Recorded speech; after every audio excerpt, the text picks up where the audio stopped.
Okay, good afternoon. I'm getting so tired of meeting like this.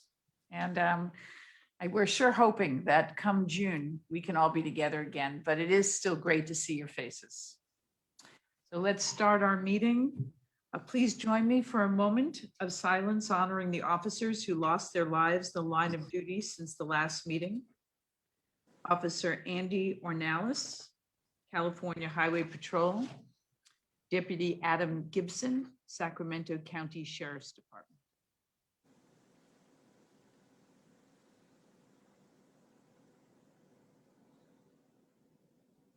Thank you. And now, Ms. Nunez, would you please take roll call? Yes. Barcelona. Here. Commissioner Braun. Here. Brazil. Here. Bowie. Here. Donellan. Here. Doyle. Here. Dudley. Here. Yule.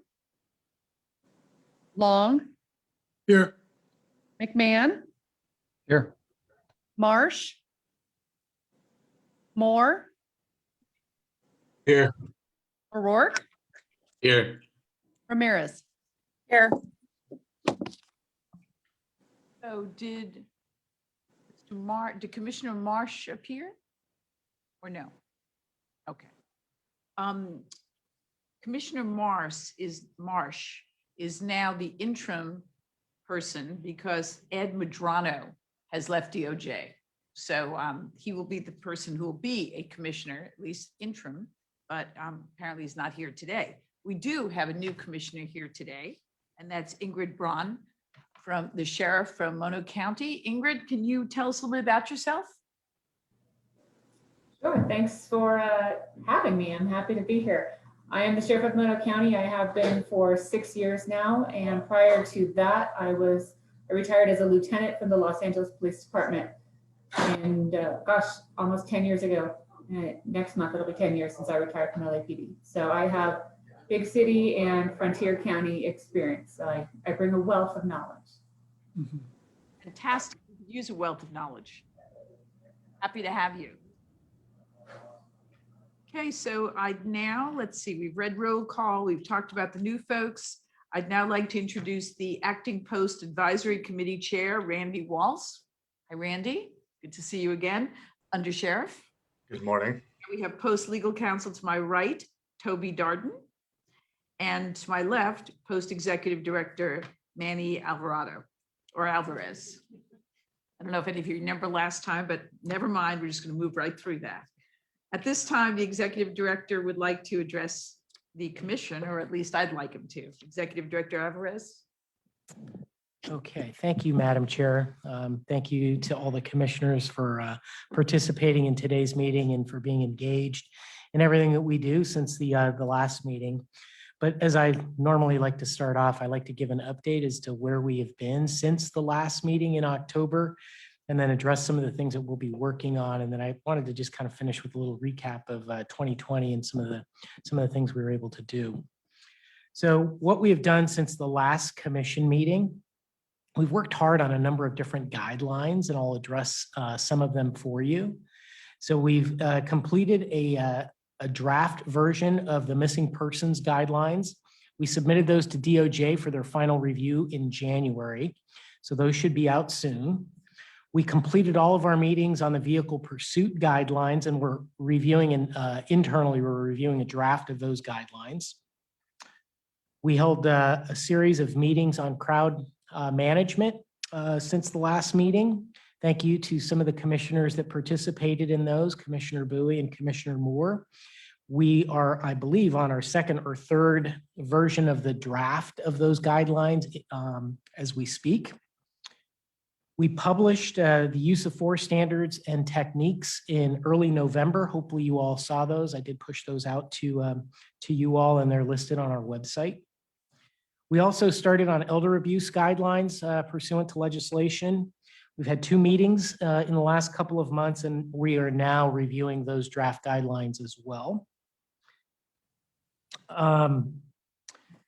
If you'll notice on our guidelines, we are now starting to as we release those guidelines, on the very front of the guidelines, we are starting to include as an acknowledgement, those persons that collaborated with us on the guidelines.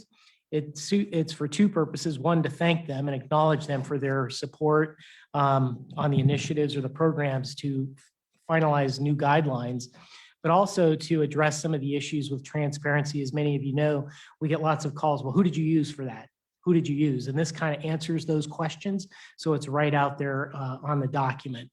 We also include a statement on those guidelines with a disclaimer. The disclaimer essentially mentions that the views in the document do not necessarily reflect the views of each individual that collaborated on the project. And as you can imagine, sometimes it's hard to gain consensus on everything, but we are starting to put those on the guidelines. We also completed a revision of all 40 modules of the coroner's course. The coroner's course has been updated with new learning objectives, course goals, and an expanded course outline. It now is in alignment with the minimum tasks identified by the California Coroner Occupational Analysis Report. That should be out very, very soon in terms of training. We also completed a campus law enforcement course. All meetings have taken place and a new standardized 40-hour course has been developed and approved. The new course is expected to roll out in March, knock on wood. We also rolled out a force options and de-escalation train the trainer course in October. We've been presenting that course one time per month, and we're going to be doing that throughout the rest of the year for force options instructors. This week, we are presenting the course for the train the trainer course in Crescent City. So we have been moving the course around the state under Sheriff Walsh. Thank you for the thumbs up. So yes, we are moving it around as best we can. We've deployed approximately 26 out of 50 virtual reality machines across the state. They started to roll out in January. We collected all of the necessary data pursuant to Assembly Bill 332. That is Academy pass rates and failure rates. And we're in the process of writing the report, which will be submitted to the legislature by the end of April, I believe. Also, we put a pause on a lot of the use of force courses that are out in the field, a great deal of them. We put out a bulletin and we asked that all courses be paused and put into modification so that they, at a minimum, had a discussion about Penal Code Section 835A, the new California use of force standard. So that has already transpired and all the courses have now included at least a discussion on 835A. As many of you have seen, the U.S. Department of Justice put out a bulletin back in the end of October, first part of November, on grants, on discretionary grants that they will be issuing in the future. And in that, they wanted each state to certify two things for each law enforcement agency prior to them having the ability to apply for discretionary grants from the COPS office. Those two things included that the use of force policies within that department are compliant with state and federal law or consistent with state and federal law. And a second, that the policy of that department does not permit the use of chokeholds. So that went out at the end of November for us in the form of a bulletin. And we've collected letters and data for 390 agencies across the state, and we've been supplying that information to DOJ.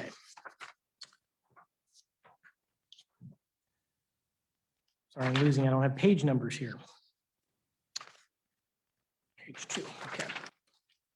We've also made a series of updates to the background investigations manual. Those are now being reviewed by council. You'll hear more later on the 5-year strategic plan. We've been working on that since August of last year. There's a presentation on that today. So some of the things that we will be working on in the near future, domestic violence guidelines and a new training curriculum. We're in the process of starting that now. We're in the process of updating the aviation security course. We're in the process of updating the psychological screening requirements pursuant to legislation, which requires the inclusion of examination on bias. And we're also in the process of creating an online tool for individuals to pull up training profiles of peace officers and dispatchers and individuals who have taken our courses. As you know, we receive a great number of Public Records Act requests every week for individual profiles. So we're creating a tool that will allow for that from the public website. Now I'd like to just talk about some of the areas that we've struggled with or that we haven't been able to fully execute or have been unable to execute. So we've been unable to hire a full-time person at post that has extensive dispatcher experience. If you remember at the February meeting, we said we were in the process of hiring a dispatch supervisor to help us with our dispatch courses. We advertised at least 2, if not 3 times for that position. We actually offered the position to 3 different candidates. They each, after being provided the offer, rejected the offer just because the salaries that we were able to pay are not commensurate with the pay that they were receiving at their departments. They were all lateral transfer dispatch supervisors. And that's unfortunate, but we're going to try again in some other fashion. We've also, as a result of that, been unable to update the basic dispatcher course, which we said we anticipated doing. So I just wanted to give a very, very quick overview of the year in review. Some of this you'll already know, but now that the year is over in the CPT cycle, the 2-year CPT cycle is over. So in 2020 on the Learning Portal, we developed and deployed a number of training courses. I'll mention those. De-escalation, officer wellness, hate crimes, gun violence restraining orders, bias and racial profiling, wellness, human trafficking, mental health, responding to individuals in crisis, initial response to natural disasters, as well as an orientation video for basic academy recruit training officers, and a separate orientation training video for academy directors and coordinators.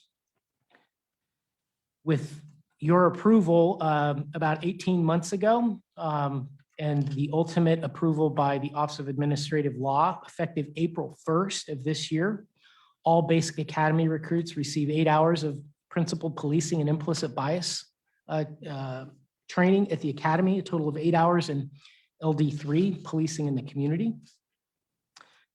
Also last year in February, we were able to get pay parity for our law enforcement consultants with other state agencies. As you know, our law enforcement consultants were paid significantly less than other comparable positions within state government. That's something Post had been working on for 20 years. So we're happy to get that through in February. We've also been working somewhat unsuccessfully, I guess, or we haven't hit the mark as much as we would like due to some administrative hurdles. We received $3 million from last year's budget to upgrade the infrastructure for the Learning Portal on what we're referring to as the Advanced Learning Platform. We're in the process of navigating through the state system for RFPs and contracts and such, and it's just, it's been a challenge for us, but we are trying to move that forward, and we spent a significant amount of time last year working on that. Let me see, I had one other thing here. Pardon me. I've also spoken previously about some of our grants that we've been working on for the last couple of years, and specifically what we had last year. We do not have grants, a grant program for next year. There's no funding for that, but in terms of the innovative grant program, that's the classroom-based program. Thus far, we've certified 44 courses to individual departments, private presenters, and community-based organizations. We've trained 2,700 officers on implicit bias, use of force and de-escalation, cultural diversity, community policing, and wellness. And since last fall, we've pushed out close to $5 million in distance learning grants. A total of 18 courses thus far have been certified for distance learning, and we've trained so far about 115 officers using that program, which just rolled out. In terms of compliance audits, that we go and obviously visit each department to review individual hiring files for peace officers and public safety dispatchers. We like to be at 100% per year. Last year, due to COVID, we were at 72%. So we are a little behind in some of the regions, but we did complete 72%. And then just one little last comment about the training stats. So we generally hit close to 4 million, 3.5 million training hours for the first CPT site, first year of the CPT cycle. And sure enough, in 2019, we hit 3.969, 4 million hours, which is kind of commensurate with what we've done in the past. However, with the last year, with COVID, 2020, we saw a 25% decrease in the number of CPT credit hours that were awarded to post-peace officers. Generally speaking, we're at about 4 million. We anticipated hitting between 4 and 4.5 million hours this last year. Prior to COVID, we hit 2.9. So there was a significant drop in the number of training hours. That's been increasing for the last several years, and obviously last year it was down. Of those training hours, to give you an idea, the first year of the CPT cycle, 4.5% of those hours were done on the learning portal. And the second year of that CPT cycle, 2020, 14.5% of overall post-training was done on the learning portal. That concludes my presentation. I want to thank all the staff for pushing all this stuff through. As I always say, I didn't do any of it. They did. So I want to thank them for pushing all this stuff through, even in a very, very challenging year. And that is it, Madam Chair. Thank you for the opportunity to speak. Thank you.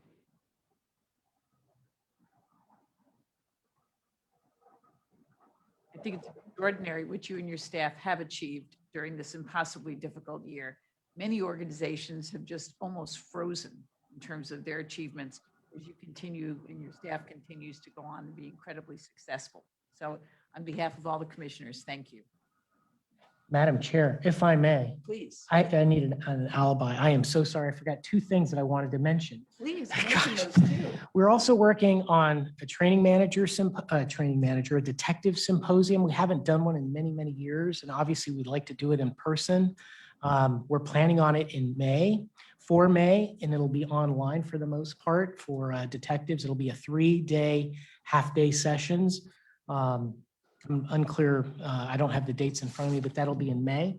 And then also, we finalized at the end of last year, the first responders guide for persons with mental illness or developmental disability. The old guide was 20 plus years old. They did a fantastic job. This is extremely concise. It addresses the penal code. It addresses what needs to go in police reports and such. We anticipate printing out and sending them to agencies, as well as obviously putting the actual material on our website. But we do want to try to distribute, if we can, thousands and thousands of them across the state. And our staff, and then the people that worked on it, the collaborators from the mental health industry, did a great job with it. Could So I ask, that's it. could I ask on behalf of all the commissioners that each of us get a copy as well? That is extraordinary. Absolutely. Thank you. Thank Yes. you. Okay, this is the time set aside for members of the public Madam Chair. on items on the commission agenda. Pursuant to commission policy, the commission chair will manage the public comment period in deference to the commission's workload and meeting time constraints. Up to 15 minutes is allotted at the beginning of each commission meeting for public comments on items on the agenda. Based on recent events, more people than usual may want to address the commission. Therefore, if required, we will go longer than the 15 minutes, but may limit this period to no more than 1 hour, as we have many topics on the agenda today. Members of the public who wish to speak are asked to limit their remarks to no more than 5 minutes each. If we have many people who wish to speak on the same topic, I, as the chair, may intervene and will ask you to limit your remarks to no more than 1 minute. Pursuant to existing commission policy, the chair may conclude public comment period if multiple speakers are voicing repetitive or similar statements, and the 15-minute public comment period has expired. Please be advised that the commission cannot take action on items not on the agenda. Please remember that this meeting is being transcribed, so I may politely interrupt and ask you to repeat or speak slowly and clearly so your comment can be correctly captured in the transcript. Finding myself to speak slowly. If there is anyone watching who would like to address the commission during public comment, please call into the number shown on the screen at this time. We will take the calls on a first come, first served basis. If other persons are in the queue waiting to speak, you will be placed on hold until it is your turn to address the commission. You will know when it is your turn to speak when you hear that you are unmuted. Once again, you will know when it is your turn to speak when you hear the term unmuted. We'll wait for approximately 1 minute to allow for individuals to call in. When it is your turn, if you wish, please state your name and the organization. Can you tell me if anyone's in the queue now? Okay, then we will wait to hear from you.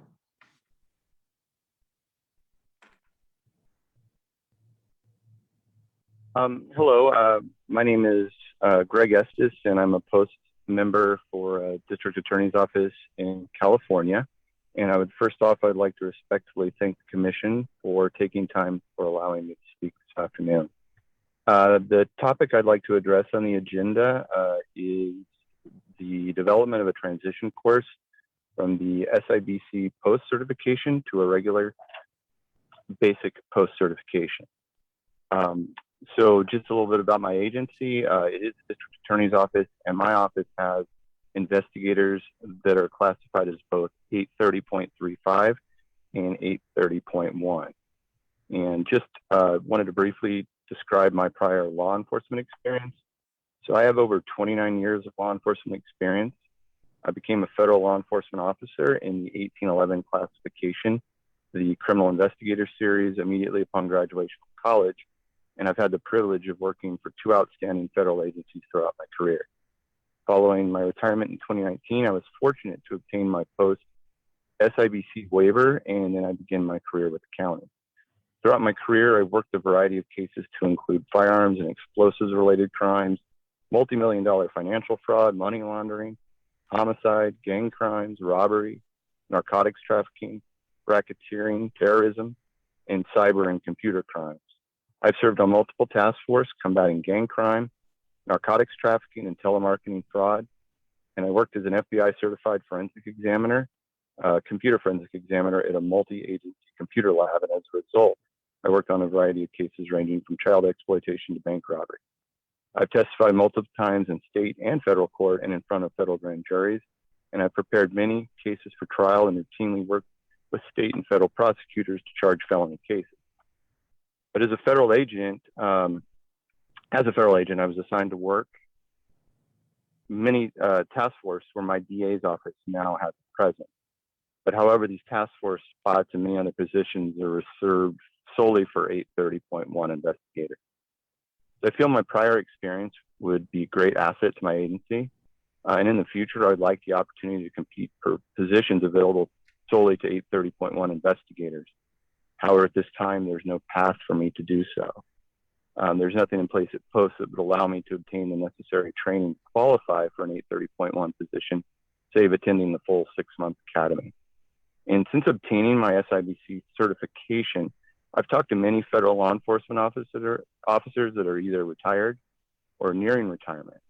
I know they would be extremely interested in pursuing a bridge class to allow them to qualify for an 830.1 position at their local DA's office.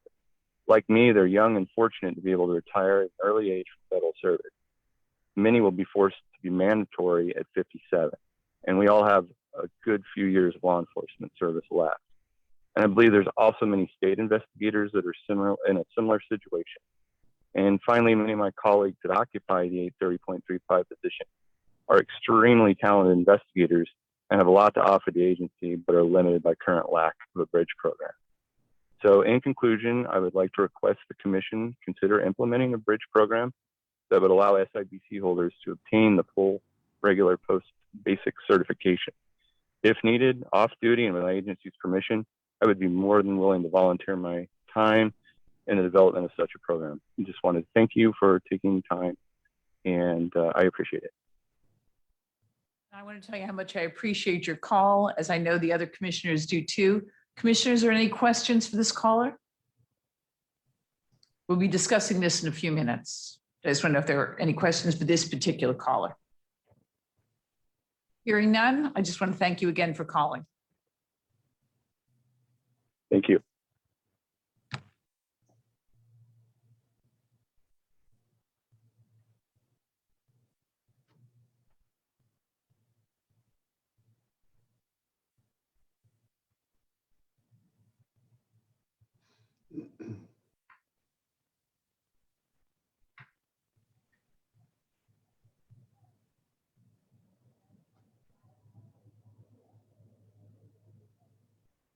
Hello, I hope everybody can hear me okay.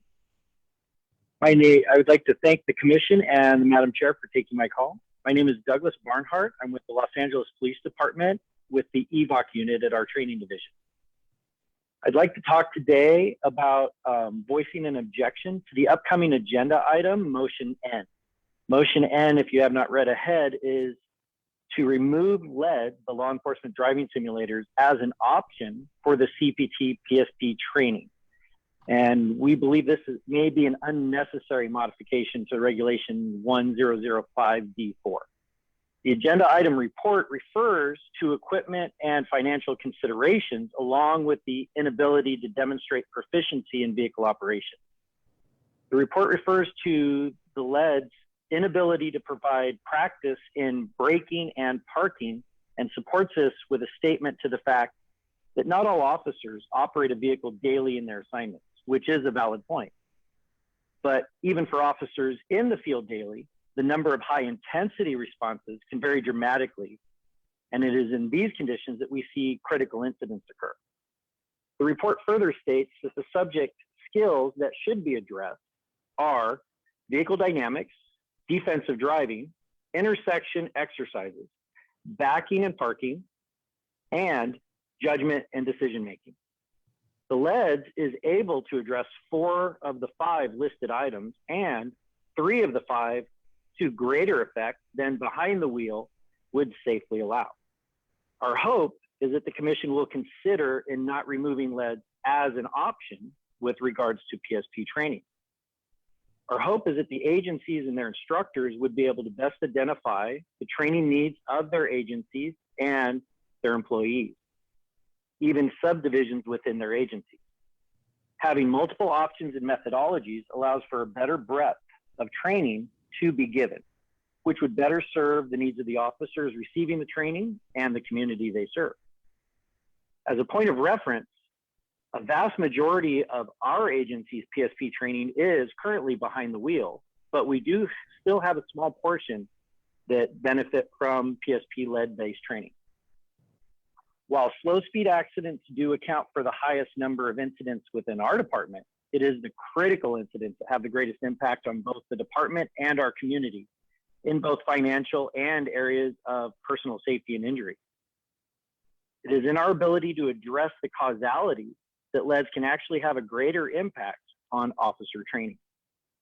The report also addresses the financial considerations, which are significant. And there is a reference that due to being out of service warranty, the units are obsolete, and this may be an inaccurate or incomplete statement. LAPD started using LED systems in 2000. In 2010, we were grateful to receive the units from FACT as a result of the post study from 2009. And we are still currently using those today. Our agency has seen enough value in them that we have actually individually purchased a maintenance contract on our own since the previous one had expired. So I understand that the financial burdens can be prohibitive, but at the same time, those could also be the responsibility of individual agencies should they deem lead to be an option that is worth keeping and not mandated. It would probably be beneficial to all agencies, though, for any future considerations of incentives or financial support from post to be addressed at a later time. But with the current times that we're all facing, it's understandable why these would be a problem. And just in closing, just to restate, we just request that the motion N be either rejected or deferred pending further inquiry. And that's all I have to say. Thank you very much. Thank you, Officer Barnhart. Any commissioners have any questions? Okay, Chair thank you. Dudley, I have a question. I'm sorry, go ahead. Officer Barnhart, you're speaking on behalf of the Los Angeles Police Department or on behalf of yourself? I'm speaking as on behalf of Training Division and the Police Department and our unit. Yes, Great, thank you. you're very welcome. Any other comments or questions from this caller? Okay, again, thank you for calling. Next call.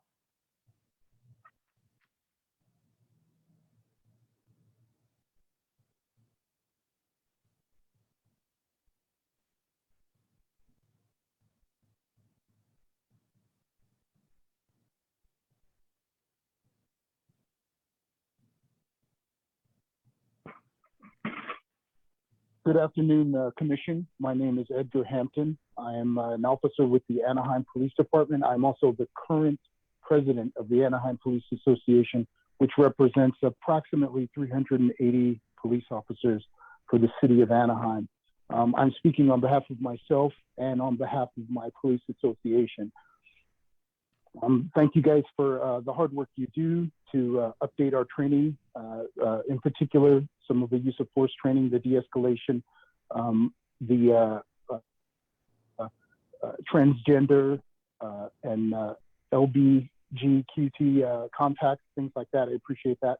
My question is, what are we doing to actually put our information with regards to uses of force on to the public? And what I mean by that is this: we use force less than 1% of the time. Even if you meet critics halfway and say that we're all uses of force are misconduct of some sort, you're still looking at a 99% success rate of taking people into custody or having successful contact with the public. It seems like we're hyper focused on that one less than 1%, and I'm curious as far as the data goes, what is Post doing to address this issue as far as concentration on the job that's being well done? I mean, for instance, there are 250,000 people that die of medical malpractice every year. I don't see any calls to defund hospitals or to retrain doctors. And I think that this hyper focus on what occurs less than 1% of the time is devastating our ranks, and we're capturing, we're not going to be able to capture those great law enforcement candidates because it's a thankless job. And I think a lot of that has to do with just educating not just the officers, but the public in general as to what we do, how we do it, and the astonishing success rate that we do accomplish our goals in. Is it Officer Hampton? Yes, ma'am. Hampton, Hampton. Thank you so much for calling. I want to make sure that I understand your question, and so please correct me if I'm wrong. You believe that there is a pervasive image out there that law enforcement uses force more often than law enforcement actually does. Is that correct? That's correct. And you want to know what we as Post are doing to make sure that our communities understand that. Is that correct? That is correct, ma'am. Thank you. Wonderful. I understand your question. I'm going to ask the Executive Director, Manny Alvarez, to respond. Okay, thank you, Madam Chair. I don't know if I'm going to be able to give the response that this person is asking for. I'm unclear as to whether I'll be able to provide that. Essentially, we provide the training mechanisms for officers, and we provide all the standardized training. We publish the training, but we do not collect use of force data, nor do we publish use of force data. All of that data is collected by the California Department of Justice. They're required by law to publish a report, I believe a yearly report on use of force incidents. by state agency or by law enforcement agency. We really have no part in any of that whatsoever. We simply provide the training mechanism, and that's all. Officer Hampton, let me suggest that if you have some ideas, that you send them into us, and that we as a commission will discuss this with Mr. Alvarez and the staff at Post. We all understand what it is you're saying, and we're open to any suggestions you might have, and you could just email them directly to us. And I want to thank you for your service. Okay. Did you hear the last thing I said? Thank you. Madam Chair, I have a question. I want to thank you and your community. It's on. Go ahead. Okay. Yes, I have a question of Officer Hampton. Does your agency post that that stat yearly on their website? As a matter of fact, we have what's called a CAPS report, and it's done by our crime analysis unit. Yes, we actually post the statistics as to what uses of force, everything from the Part 1 felony crimes that are occurring in the city, homicides, K-9 deployments, everything, helicopter assists in taking someone into custody, things like that. The crime analysis unit that we have is pretty large. That's a great program. I know that some agencies may not be able to afford dedicating, a specific group to doing the crime analysis, but it's the driving using data to make to steer these committees and to increase training, decrease training, emphasize a specific aspect of training. All of these things should be coming to the front here, and that's what I'm curious about. It seems like we have a lot of dedication to something that we do training-wise, where we deal with it 1% of the time, and I'm just curious as to why that is. I don't know if that information is being disseminated properly or how it can be disseminated properly. But in general, I do like the direction that we are going to explain de-escalation, to explain mental health crisis and what we can do to identify things like that. But ultimately, the narrative of we're using force at some alarming rate is absurd. Any other commissioner want to respond or have a question? Okay, thank you, Officer Hampton. Next call, please.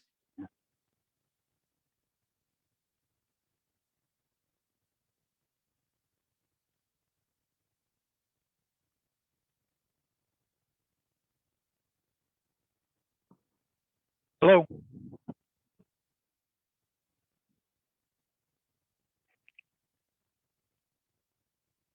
Hi, we hear you. Okay, my name's Robert Reed, R-E-I-D. I'm the Perishable Skills Training Coordinator at the Allen Hancock Law Enforcement Academy. I am supporting the opinion that Officer Barnhart from LAPD expressed in favor of keeping the driving simulators. They are an invaluable tool. I disagree with the opinion that they're obsolete and that they don't meet the PSP requirements. They do. As Officer Barnhart has already said, majority of critical incidents occur because of the higher speed driving, the poor intersection analysis.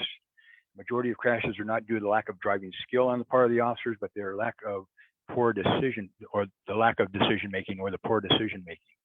So the driving simulators are the ideal tool for that. The simulators are older, but they're not obsolete. Post has already made the decision to take them away from the academy training, but they left them as an option. And we still use them as an option at our law enforcement training when we do the recruit training. We believe they're that valuable. I am considered a subject matter expert by Post. Myself and a sergeant from the San Diego Police Department have traveled up and down the state, providing train the trainers information to all the different simulator users, the different sites. What I have found is that I have traveled to the same location on multiple times because there's been a changeover in personnel, and I think that's where one of the major problems has come from as far as those who want to get rid of the simulators. One, it's not behind the wheel training. It's not macho. It takes more intense individual training. So there's a small minority that don't like the simulators because they can't get behind the wheel and prove their ability to drive a car. And I think they're looking at this from the wrong way. Simulators are very valuable. I support everything that Officer Barnhart said. I would like them to be optional as far as the funding goes, because I think that's the bottom line. Post has already taken away the maintenance contracts. I know for a fact that Rio Hondo has kept their contract for maintenance. Allen Hancock has, LAPD has. So as far as the funding goes, I know there's reimbursement through Post for the training if Post wants to take that away, but keep the simulators as an option for the individual agencies and let the agencies worry about the billing or the cost of providing the training. That would be fine. Just don't eliminate the use of driving simulators as a part of perishable skills training. It would be a huge mistake. That's about it. Okay, thank you, Mr. Reed. Any comments or questions from commissioners? Okay, thank you for your. One last thing while I'm thinking. One last thing. Can I Yeah. add one more thing? Yes, please. I've talked to the training coordinator. I've talked to the training coordinator at Rio Hondo. Rio Hondo trains the majority of the law enforcement agencies in Los Angeles County, probably at least 15 different agencies for their perishable skills, and they all come through Rio Hondo and they use the driving simulators. For them to not be able to access that even as an option, I don't know how those 15 agencies in Los Angeles County would be able to meet their perishable skills requirement. That's why they go to Rio Hondo, because Rio Hondo provides that on a weekly basis. So that's something else to consider. All those LA County agencies would be left without the ability to meet the perishable skills requirement. Thank you. Okay. Thank you, Mr. Reed. Stay well. Okay, next call, please. Thank you.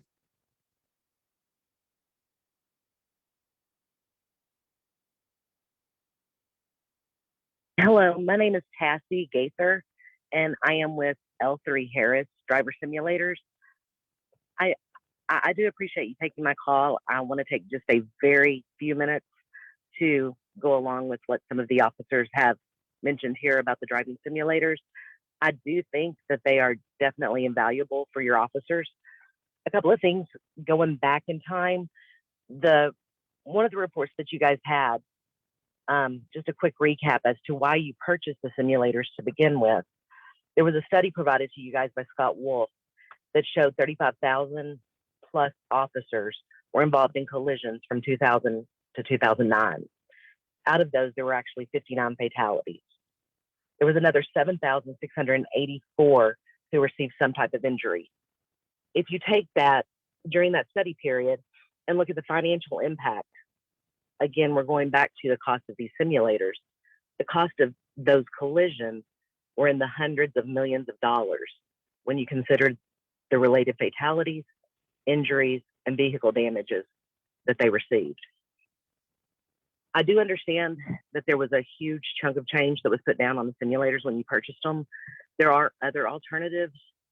There are programs out there that can be done on an annual basis to where it's not as cost prohibitive.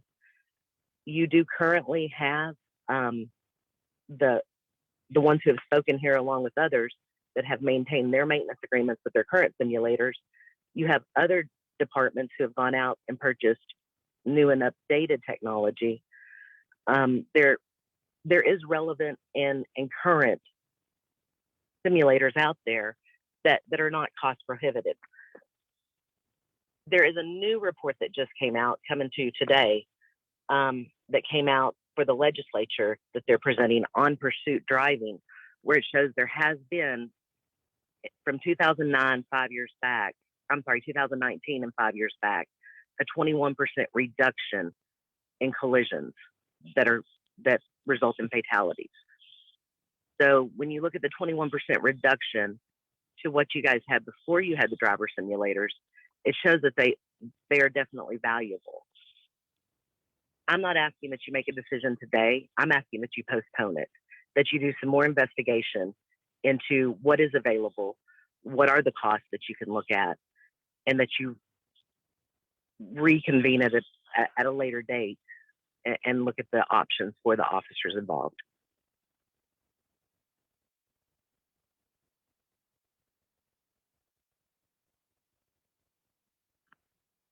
Thank you, Ms. Gaspar. Any questions from any of the commissioners? Comments? Okay, we appreciate your call. Next call, please. Good afternoon. My name is Dave Whittam. Thank you, commissioners. I am the director of the Public Safety Training Center at Allen Hancock College, and I'm here also addressing agenda item number N, which is the simulators. And I support what Officer Barnhart and what Perishable Skills Coordinator Bob Reed have already said, so I just didn't want to rehash it. But I did want to let you know that we do find that there is still a lot of value in the simulators and utilizing them. And as part of the directors and the personnel that I have here that are specifically trained on these items, there are a lot of years of use still left on these items. And I've just entered a very expensive contract with the manufacturer to maintain these. So in that, I would just support that we do either remove or modify item N to leave that as an option for us to use, at least for the short endurance of the future. So I didn't want to take a whole lot of time. I just wanted to support what's already been said here by Officer Barnhart and by all those who are support modifying or eliminating item number N. Thank you. Did you say your name was Dave Whittam? I'm Dave Whittam from Allen Hancock College. Okay, thank you, Mr. Whittam. Anybody else have any comments or questions? I'm just smiling because I worked with Dave for 20 years. He was with the Santa Barbara Police Department, so it was nice to hear his voice. Anything else? Thanks, Joyce. Of course. Okay, next call, please. Yes, hello. My name is Chuck Deacon. I'm retired law enforcement out of a city in Southern California. Did 30 years there. Been retired for 12 years, and I'm a consultant for one of the simulator companies. I'm calling today on behalf of myself and my own belief in the value of simulation training and what we could actually get out of it. I have to agree with the other callers on all their points. They made all the great points. I can only add one other point for consideration. It is my opinion, de-escalation does not begin when we arrive on scene. De-escalation begins when we receive the radio call and begin our response to a crisis situation. I mean, think about this. 3 years ago when we used to drive to work, when we were late for work, how did we respond? How did we drive through traffic? How did we get there? And when we arrived at work, were we ready to handle all the situations that were waiting for us? Or did we say, hey, wait, everybody, we need a minute. We need a cup of coffee. You see, in the human aspect of policing, as all of you know, we don't have that time.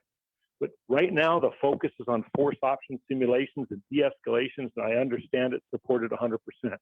But I think in the holistic review of policing culture that's taking place right now, eventually we need to add the de-escalation training to our driving, and I believe the best way to do that is in the simulations. So I'm with the rest of the callers. Please don't close the door today on simulation training that we may all decide we need tomorrow. Thank you for your time. Thank you for your call. Next call.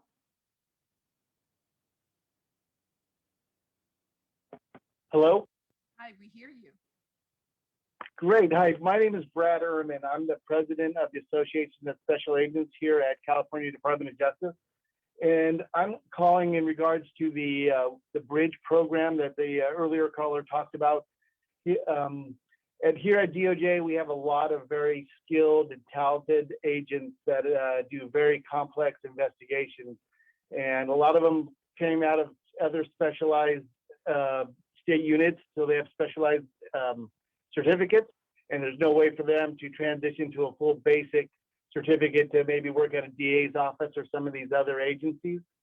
So I have spoke with other state agencies, and everyone seems to be on board with supporting this initiative. And we really wish the commission would really look into that, because there's a lot of us here that would like to do that transition, get a full basic, and then give us more options to go work for some other agencies and, you know, be able to use our skills and all the training that we've received, you know, to help out law enforcement in California.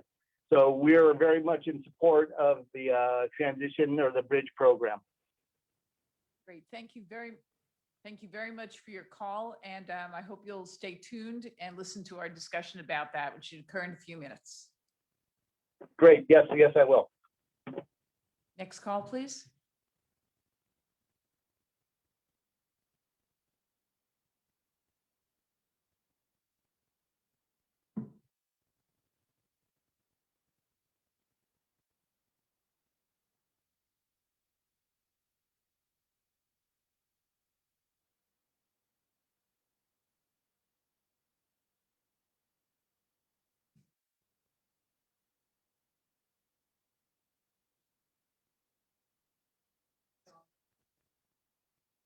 Okay.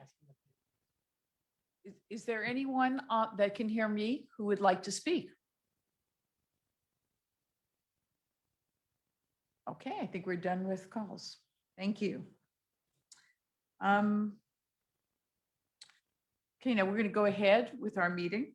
Our first item is the approval of the action summary and meeting minutes from the October 22nd, 2020 commission meeting. Is there a motion to approve the minutes? McMahon. Is there a second? Doyle. Are there any questions or comments? Ms. Nunez, please do a roll call vote. Barcelona, Yes. Braun, Abstain as I was not yet a member. Brazil, Yes. Dewey, Yes. Donellan, Yes. Doyle, Yes. Dudley, Yes. Yule, Long,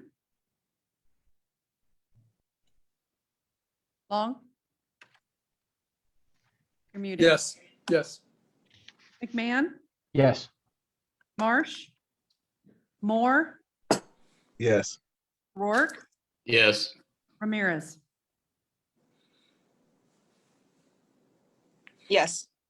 You.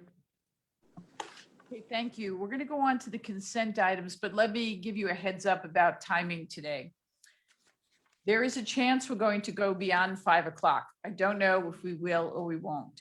But if it appears that we only need another 20, 15 minutes, maybe as much as 30 minutes, it makes sense to me that we finish today rather than start up again tomorrow. Does anyone disagree with that? So what I'm suggesting is that we push on to 5:30 if we need to. Anybody disagree? Hearing nothing, we'll see if we do finish by 5, but if not, we will go to 5:30. Our able reporter is home and copying down what we're saying from there. We need to take breaks every hour and a half for her, which I think is very generous. So I will stop for those breaks, but those will be the only breaks. Moving on to consent. We'll be having a presentation on consent items 3, 4, 5, 7, and 8. Would the commission like a report on any of the other consent agenda items? Everybody, I can't see people's hands up, so someone's gonna have to let me know if anybody felt that way. Okay. Well, let me know if you change your mind. Otherwise, we'll start with consent item 3. At this time, I will call upon Executive Director Manny Alvarez to provide us a report on post-continuity of government during coronavirus pandemic. Manny? Thank you, Madam Chair. Included in the agenda item are the number of waivers that we've issued pursuant to the executive order, and that is primarily what I'm going to speak about. The majority of waivers that we've issued pursuant to that executive order are the requalification course waivers, and those are for peace officers that are returning to service after a 3-year departure, so to speak, or after 3 years of not being appointed, as well as for out-of-staters that are now required to go through the requalification course. When we started with COVID, those courses were all canceled or postponed. and thus individuals couldn't go back to those courses and start work. So we've issued just under 20 since last year. I believe it's 16 or 17. I don't have the number in front of me. We will continue to issue those much more sporadically in the future because the requalification courses are now up and running. So at some point in the very, very near future, probably in the next couple of weeks, we're going to stop issuing those waivers because the courses are out there. That has been the majority of the waivers. The second part of the waivers, we started issuing in the last month and a half. We've issued 2. We have 2 more in the hopper. And that is for individuals that wish to instruct racial profiling or teach racial profiling training. As many of you know, there is a requirement that anybody who teaches racial profiling must complete the 1070 certification course. At this time, the only presenter of that 1070 certification course is the Museum of Tolerance in Los Angeles. They stopped training altogether because of COVID in March or April of last year, and thus individuals were unable to get certified to conduct the training. So we have issued 2 waivers. I believe they're on the list for Placer County. We have 2 additional that have come in since for San Francisco Police Department. Will be processed. We just processed those. That is the extent of the waivers. The Museum of Tolerance, in regards to the last one, has started to ramp up their training for the instructor certification. So we anticipate that that will be a non-issue in the very near future. That concludes my presentation on that agenda item, Madam Chair. Thank you. On to consent item number 4. At this time, I will call upon law enforcement consultants Raymond Nandego and Kurt Brunch, Basic Training Bureau, to provide us a report.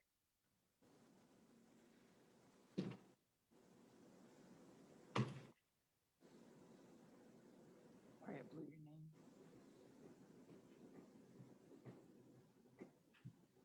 Please go ahead. Good afternoon, Madam Chair and members of the commission. My name is Kirk Bunch. I'm a law enforcement consultant with the Basic Training Bureau. My colleague next to me is Raymond Nandego. Work together on this report.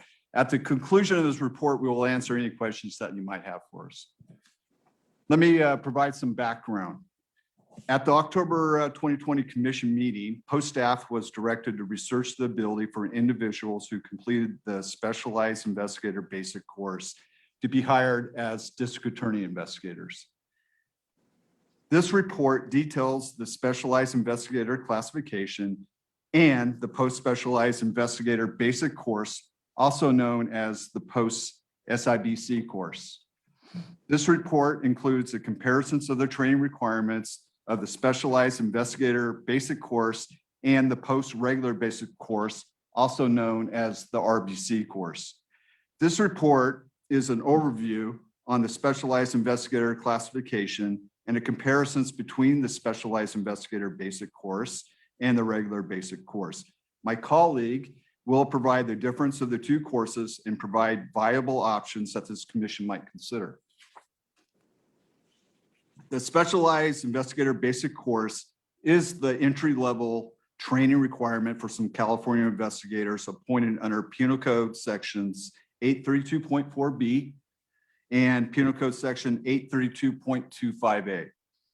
The regular basic course, RBC, is the training requirement for general law enforcement, which includes police officers, deputy sheriffs, highway patrol officers, district attorney investigators, and other specified officer classifications, Completion of the regular basic course allows the individual to work either investigative or general law enforcement duties appointed under Penal Code section 830.1A.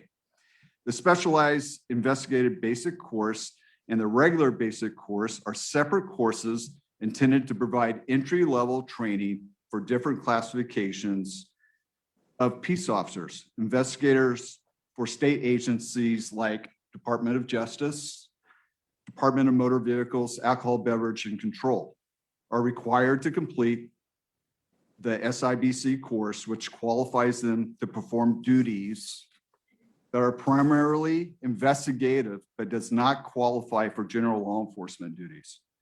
The regular basic course is the training requirement for general law enforcement, which includes police officers, deputy sheriffs, highway patrol officers, district attorney investigators, and other specified peace officer classification. The completion of the RBC, regular basic course, allows an individual to work either investigative or general law enforcement duties. Currently, if an individual has completed the Specialized Investigator Basic Course, SIBC, and desires to become eligible for employment with an agency for which the entry-level training requirement is the regular basic course under PC 830.1A, they are required to successfully complete the entire regular basic course. I'm now going to turn it over to my colleague for his portion. Thank you very much. Thank you very much, Kirk. In response to inquiries regarding the training and appointment of peace officers in California throughout the years, staff has reviewed the difference in training and testing requirements between the regular basic course and the Specialized Investigators Basic Course. What I've put up on the screen is attachment B, which was included in the agenda item. And what we have here is comparison between the two courses based on learning domains, and also outlines the minimum hours and required activities throughout both courses. Although there is some commonality between the two courses, the primary focus of each course is a difference. This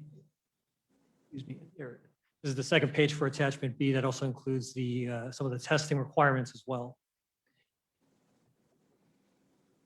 There are 4 learning domains required in the SIBC that are not part of the RBC, which is included on the screen here. These learning domains are focused on the role of the specialized investigator. There are 11 learning domains which are either entirely omitted or require more hours in the RBC from the SIBC.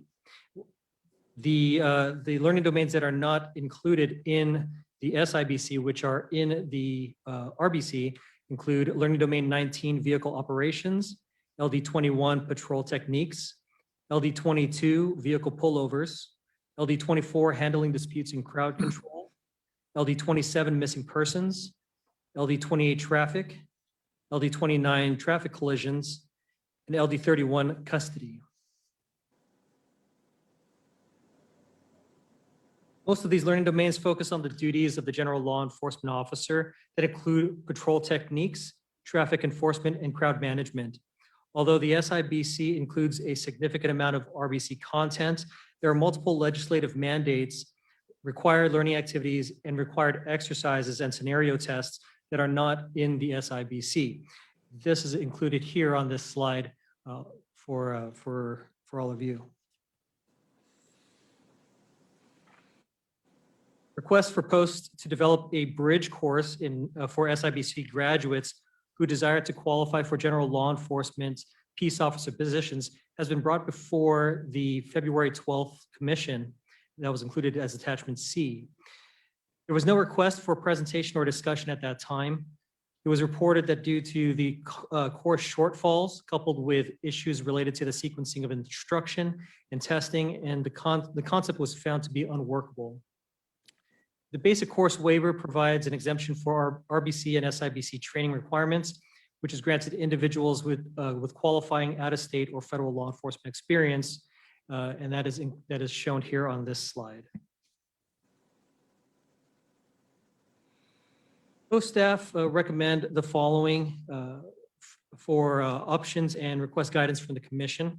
The first would be to, 1, survey general law enforcement department heads to determine if there's an interest and need to hire individuals who have the training and experience in the specialized investigator classification or qualifying out-of-state or federal investigative law enforcement training and experience to conduct general law enforcement duties.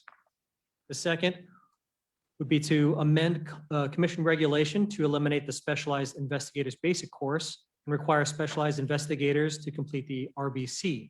Currently, there is only one presenter of the SIBC who has expressed concerns regarding their ability to continue presenting the course due to financial restrictions, this being Golden West College in Orange County. The third is the development of a course that would bridge the difference in training and testing requirements between the SIBC and the RBC, which would allow experienced law enforcement investigators to seek employment with general law enforcement agencies. The fourth would be to take no action. This concludes our analysis on the SIBC. I'd like to address this first because I feel very strongly about it. I've been with the Santa Barbara County District Attorney's Office for 31 years. I've been the elected district attorney for 11 of those 31 years.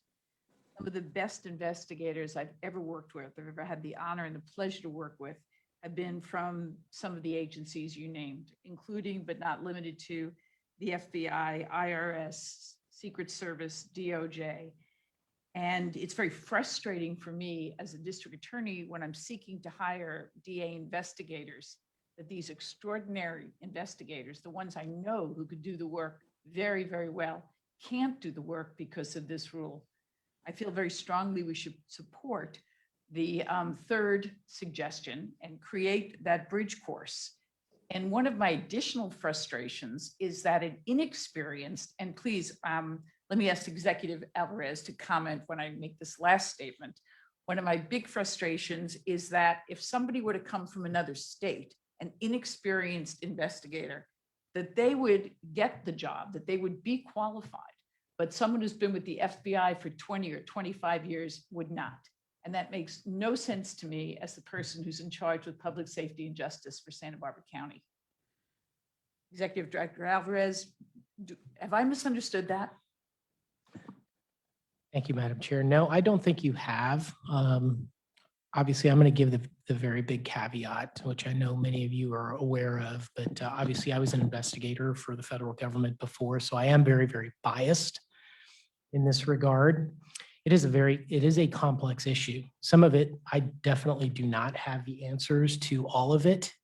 But with me personally, it started before I came to post when I was selected to come to this position. Thank you to the commission. I worked with the DOJ supervisor. I had personnel on her task force at DOJ. And when she found out that I was coming over here, that was one of the first things she said to me. You have to fix this. I have all this training, yet I've got a majority of the training that's required, but I can't do anything after DOJ because of it. Of course, it was way over my head at that point. I take regular calls, it seems like almost on a monthly basis from investigators who wish to go work in other places once they move on from their agency and they're frustrated that they can't, primarily to go to DA's offices and such. I think in going through it, there's a number of issues that have surfaced, at least that have come to me, that complicate things, but that also address some of the points. So we put in the agenda item the out-of-state waiver process. And I think that is important because when the initial presentation was made to the commission in 2012, one of the arguments, the main argument that it was rejected or that staff had rejected the proposal was lifetime fitness, that lifetime fitness has to be done over a certain amount of time. You can only do a certain number of hours per day or a certain amount of hours per week to prevent injuries and such. And obviously SIBC is only, I believe, 4 hours of training, primarily classroom based, yet the RBC is 40 hours. So, hey, you're gonna have to spread it out over 20 weeks. So what's the point of having a bridge course if you have to spread it out over 20 weeks? The reason I bring that up in this, and we presented the state waiver process, is people coming in from out of state have none of those requirements. We accept 4 hours of lifetime fitness, but we won't accept the 4 hours of lifetime fitness for our SIBC folks. There's a number of other standard mechanisms that we refer to that, hey, the SIBC people should have to hit because the RBC people did, yet we don't hold the out-of-state individuals to any of those standards or to most of those standards. The standard pursuant to regulation, which obviously we have to adhere to at least until it's changed, is you can come in from out of state with 200 hours of training. That's it. from a basic academy and not have to hit any of the marks that we're asking in California. So there is a big discrepancy in that regard. I think there's also a discrepancy in the terminology, and I understand obviously that the district attorney investigators fall under 830.1. We define what general law enforcement is, and I think my colleagues here have defined that and defined it earlier today. General law enforcement, two of the primary things are responding to calls for service and patrolling a geographic area. Well, we have somehow or other classified district attorney investigators with the title of investigator under the general law enforcement category, which I think is wrong. They do not meet that definition, yet the requirement is the basic police academy. Those are the discrepancies and the issues. My personal opinion is the standards for out-of-staters should be increased to meet some of our contemporary standards for training of the basic police academy. I don't think those have been changed for 20 plus years. There are no police academies in the United States that operate at 200 hours or a 4-week police academy. There are several states that run very few hours of training, which I believe there's several less than 5 academies that run just over 400 hours, but not 200. The SIBC is approximately, it's almost 600 hours. The presenter, Golden West, is presenting 850 hours of training. If you remove the lifetime fitness requirements and the EVOC requirements from the difference between the RBC and the SIBC, I believe you're talking about 40 to 50 hours of training. And I'm not of the personal opinion that we should just allow the SIBC folks to go and work in RBC positions without getting the training updated. I do believe they should have something additional, but that's really all we're talking about if you take out EVOC and firearms, or I'm sorry, EVOC and lifetime fitness. They make up a significant part of the discrepancy. In terms of some of the other learning activities and some of the other material that we presented, which is all important, again, the out-of-staters, they don't have to go through any of that stuff. You just have to meet those minimum training requirements of 200 hours of an academy, I believe 664 hours total of in-service, and 1 year of experience as a law enforcement officer, which I, again, have expressed, generally that's probation. And then you can come work in California. Those are the issues. The other issue that was raised this morning was, well, if we're only talking about one SIBC course per year that's being done in California, at least current, there were many more years ago, that SIBC course at Golden West College is accurate. It's about 50 students that graduate from the SIBC Academy at Golden West every year. But there are, and this is where my bias comes in, there are, in my estimation, 5,000 to 8,000 federal law enforcement officers that are a potential pool of candidates for working in California law enforcement that are ineligible at this point that could take such a bridge course. I venture to say, as I've mentioned before, I don't understand why an IRS criminal investigative agent that's been working 20 years and has pushed out the door essentially at 50, why he would not be of any value to a DA's office working white collar crimes or real estate fraud or any kind of fraud scheme. I think it would be a benefit to the state, and I presume to that district attorney's office. Those are my personal opinions. Those are the issues. Creating it is a little bit more complex. And the last thing is, I don't know how many people would really be interested, to be honest with you. And that is an issue. You create something and then nobody does it, and it's a big waste of time. Thank you, Madam Chair. And the only other thing I would add to that is one of our earlier callers talked about the sentiment, the anti-law enforcement sentiment, or the accusations of using force. All of that affects our ability to retain and recruit law enforcement officers. And here we have a bevy of extremely talented investigators, and we are not able to hire them. And I like to think that when people reach around 50, they start to become their very best. The idea that we would not be able to use them as DA investigators flies in the face of what our communities need. So now that I've gotten off my box, other commissioners, comments, thoughts, questions? My hand's been up. Yes. Are you able to see the hand sig in my screen? Are you able to see that? Calling upon you and waiting with bated breath. No, I know, but are you able to see the hand? I'm just curious if it works. I can't, but they can and they tell me. Okay. I have a motion to make. I'm making a motion that that the commission adopt number 3 of their recommendation. Is there a second? Ramirez seconds. Discussion? Question? Would you call a roll call, please?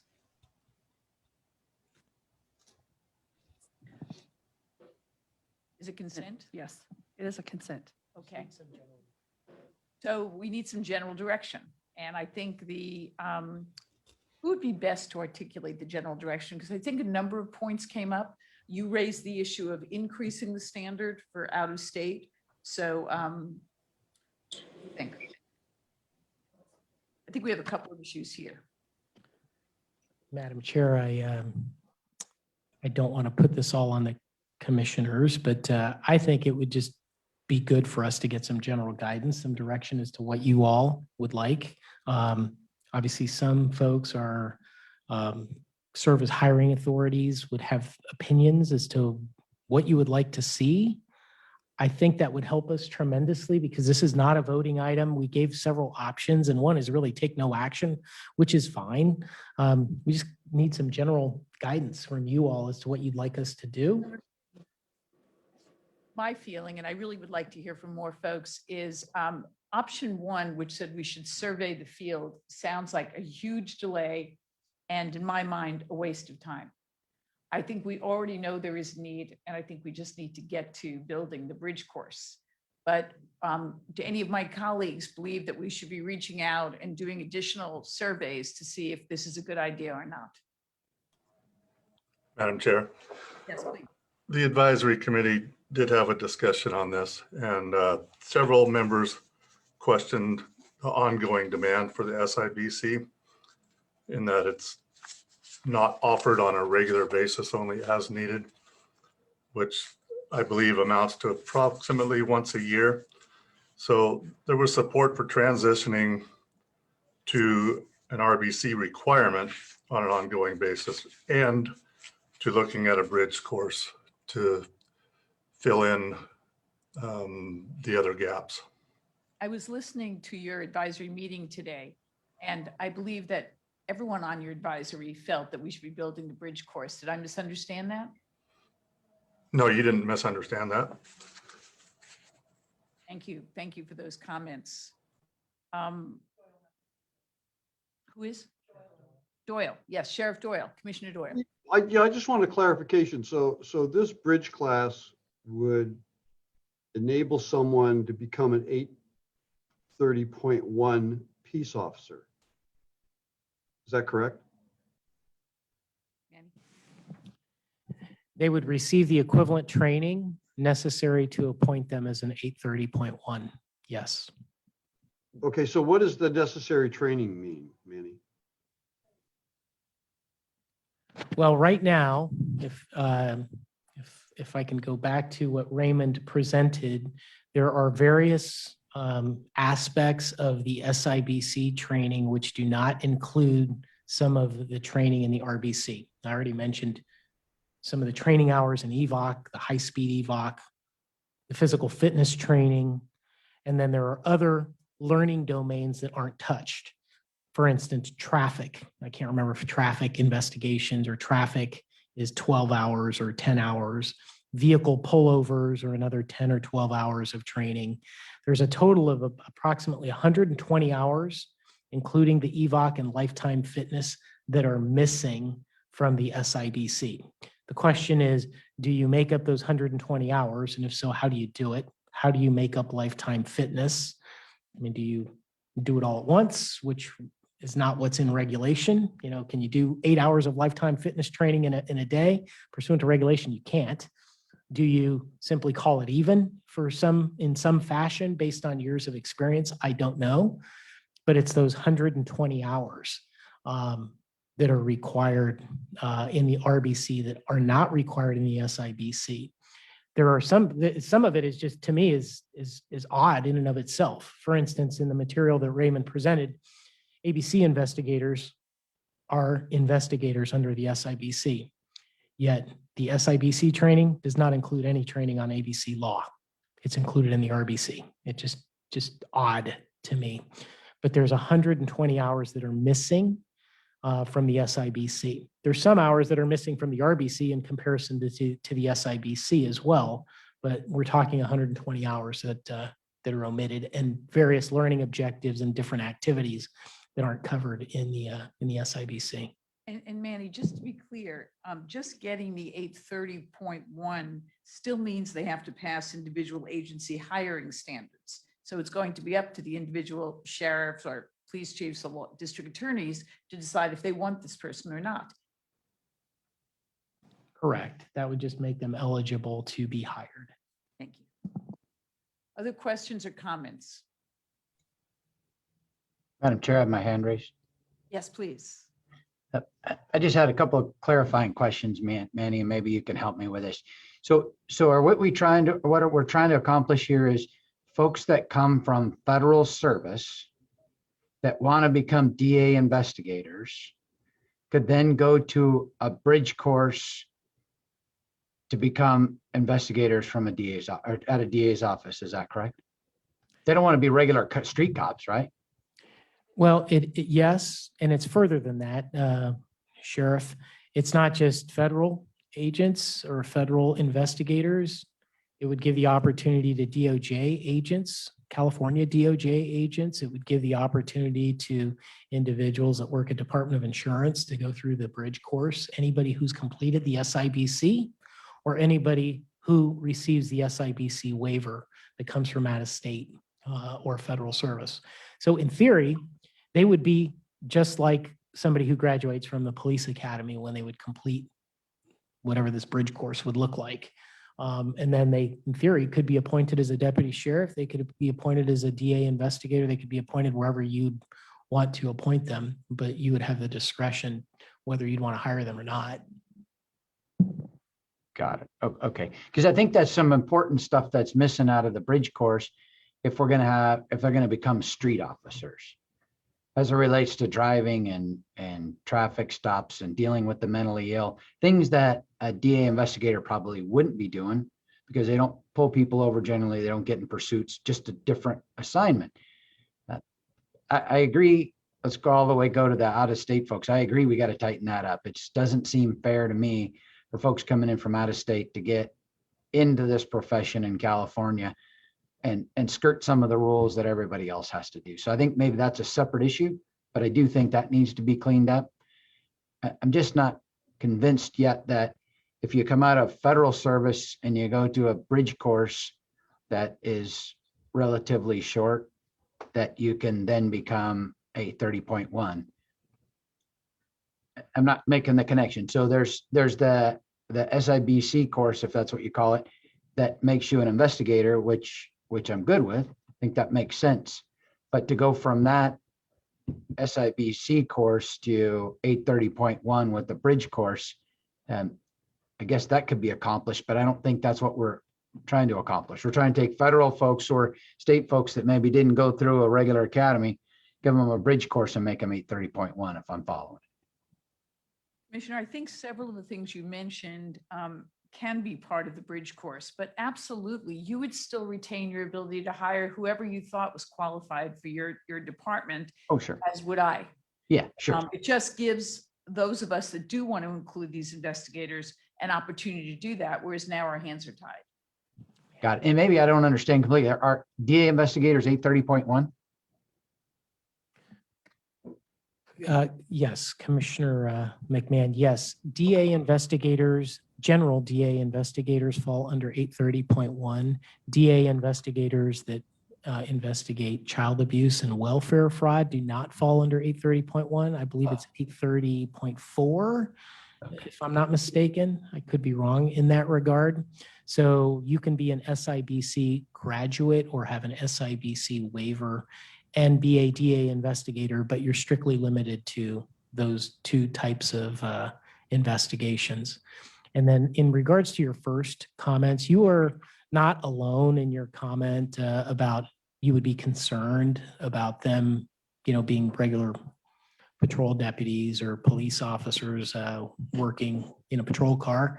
I think there's a majority of folks, I think, inside of posts and perhaps outside of posts that share your concerns. So you're not alone in that regard.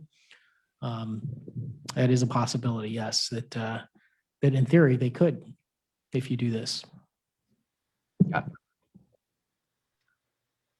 Dudley, may I ask a question? Current DOJ investigators, do they take an SIBC course? They're 830.1B as opposed to 830.1A. Is there like a waiver process for somebody from an FBI agent that say wants to be a DOJ investigator? Can he be hired on with a waiver process, or is there, how does that work? Yes. An FBI agent, IRS agent, any federal investigator can request and they can make a request for either one, but generally speaking, they would not qualify for the RBC waiver. They would potentially qualify for an SIBC waiver, and we do issue those sporadically. And I realize this is not an action option for this, but since the main goal seems to be able to hire these people as DA investigators, maybe there's a legislative fix to move DA investigators from 830.1A to 830.1B, and that would solve that problem, and they could just do the waiver process and be DOJ investigators with the waiver process, unless I'm misunderstanding. That would be possible, but again, we as department heads can decide who we want to work in our agency and who we don't. And right now, we're having recruitment and retention problems in every branch of law enforcement, including district attorney's office investigators. So I think that at this point, in my opinion, it's incumbent upon the department heads to decide what qualifications are needed for them to do the best job to protect their communities. So I think the question came a few minutes ago, since this isn't a voting issue and it is on consent, what do we want? I think the two issues that we'd like more information on is a suggestion from you as to how we might want to tighten up, as Sheriff McMahon mentioned, tighten up the out-of-state people who come into our state in terms of what the qualifications are. And then take a look at the bridge course, take a look at what components would be in that bridge course, whether we would need to increase staff, where we would have these bridge courses, the length of the bridge course. Can anybody think of other things they'd like answered at our next meeting, or like the staff to research between now and then?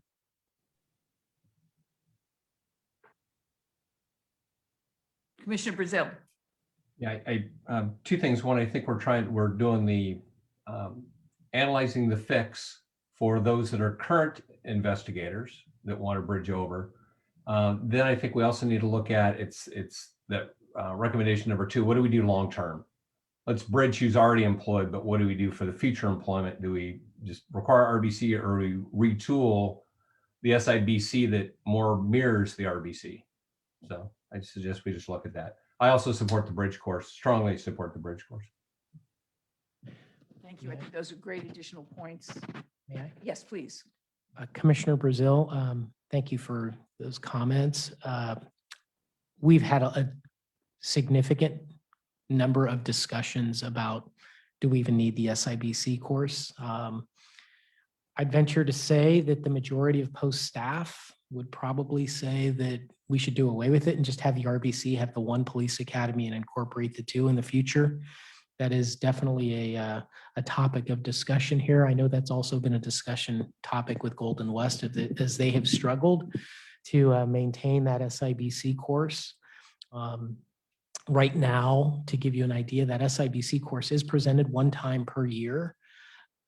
I would say, well, I think the last graduating class, there was 30 or so investigators from a county welfare department that is not part of the post program, that do not carry firearms and such.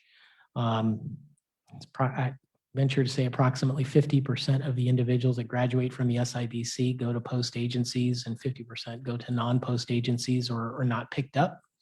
A lot of the investigator positions, obviously they can accept the RBC certificate, so to speak.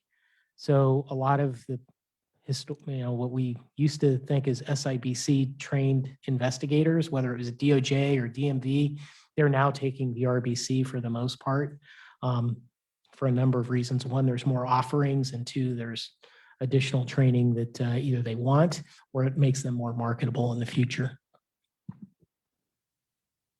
Any other comments from any other commissioners in terms of other things you'd like post staff to look into? Yes, Commissioner. My screen jumps around.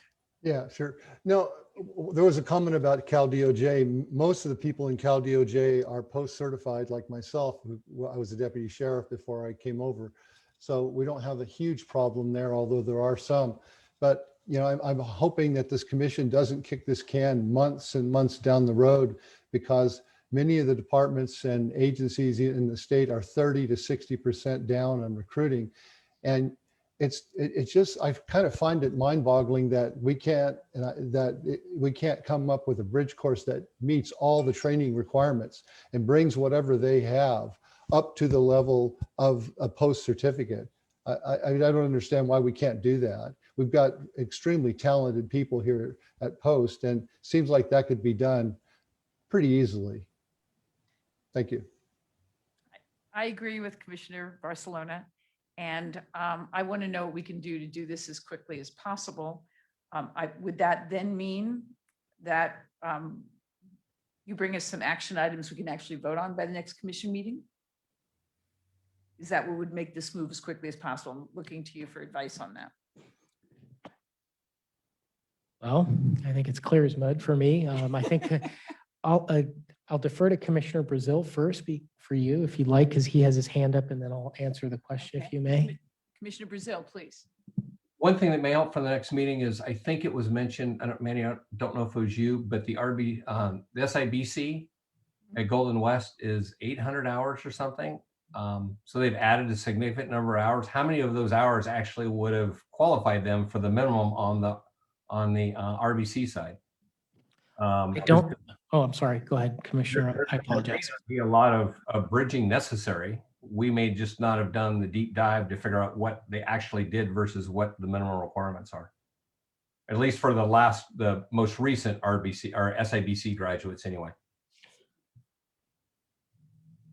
Golden West, the last graduation I went to had 850. I could be wrong, but that's what they presented to me. I have to clarify that. Maybe I misspoke, Commissioner Brazil. I'm being told that their last class was 600 and some.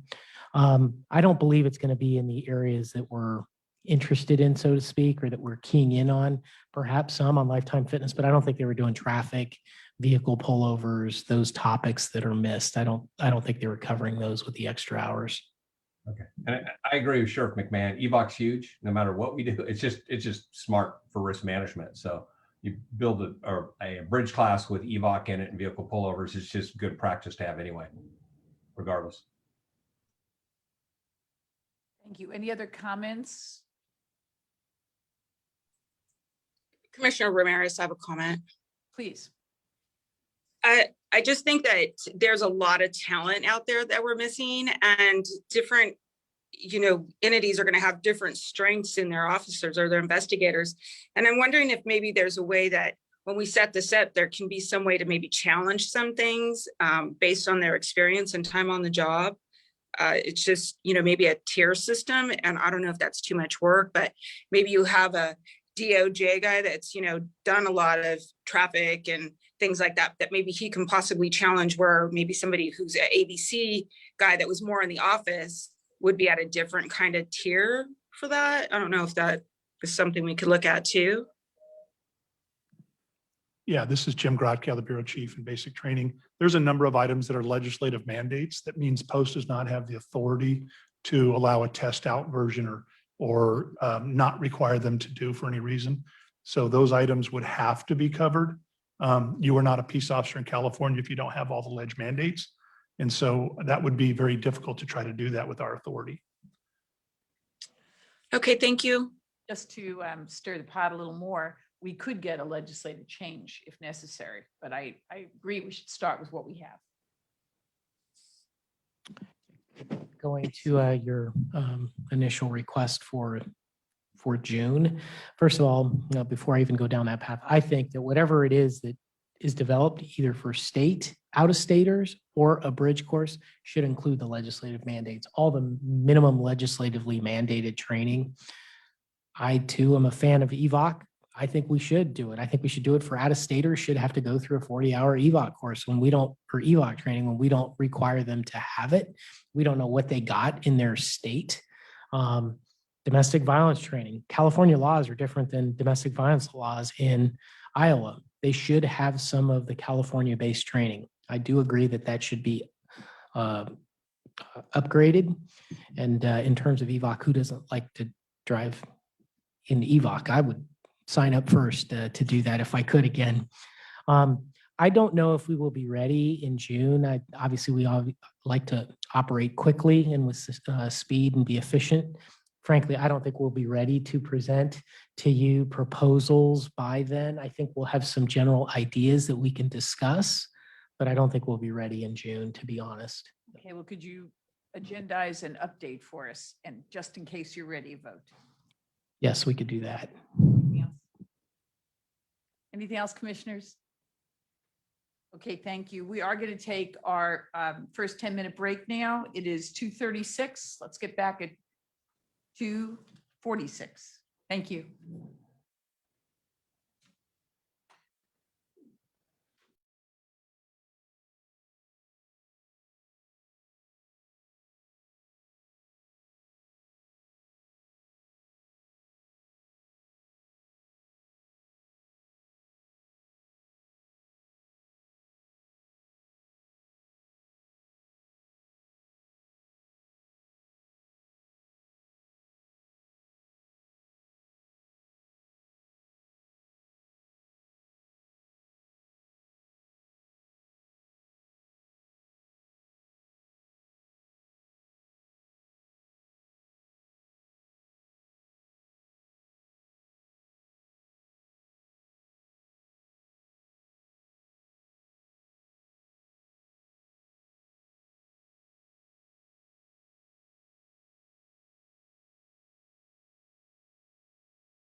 Okay, let's see. Need some more commissioners. It's always my favorite thing to give Jeff Long a hard time. There he is. Right here. Okay, I think we're here. Jethro?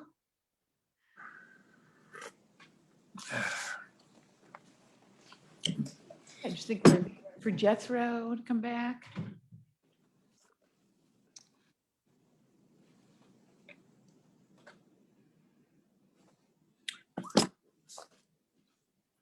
Okay. All set? IT ready? Good. Okay, at this time, I'll call upon AGPA Katie Strickland, Executive Office, to provide us with a report. And this is on the strategic plan update. Thank you.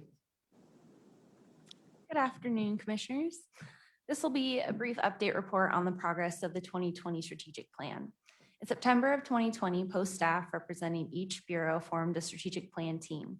Through weekly meetings, the strategic plan team developed a draft strategic plan document, starting with the 2015 plan as a base. The goal of the strategic plan team was to take the 2015 document and refresh it for 2020, creating specific attainable action items to complete within the next 3 to 5 years. Upon an extensive review of the 2015 document, it was discovered that about 25% of the action items from the implementation portion of the plan were completed. The remainder of the items in the 2015 document were either no longer relevant or evolved over time. This became one of the main goals for creating a new and revised 2020 plan to update, add, create new strategies and action items under each of the remaining 14 objectives, making them relevant to today's issues. The strategic plan team has developed a draft 2020 document based on research, thorough reviews of the 2015 plan, and extensive discussions with each bureau. The team is now currently in a third round draft of the 2020 plan with the next milestone goal of getting feedback from external stakeholders. Post staff aim to have the 2020 strategic plan completed by the end of April 2021 and present to the Commission for approval at the June meeting. Okay, thank you. Questions, comments? Okay, thank you, Katie. At this time, I'll call upon Legislative Liaison, Public Information Officer, Megan Katafi, to provide us a report. Thank you, Megan.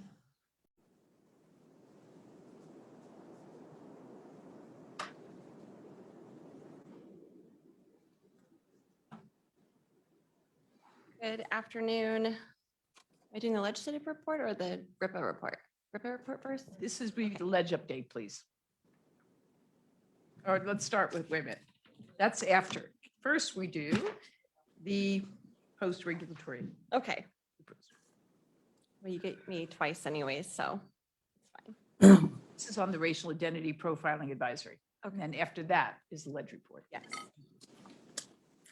So the RIPA board put out their annual report in January of 2021. And on pages 148, start the report on the post training in regards to racial and identity profiling.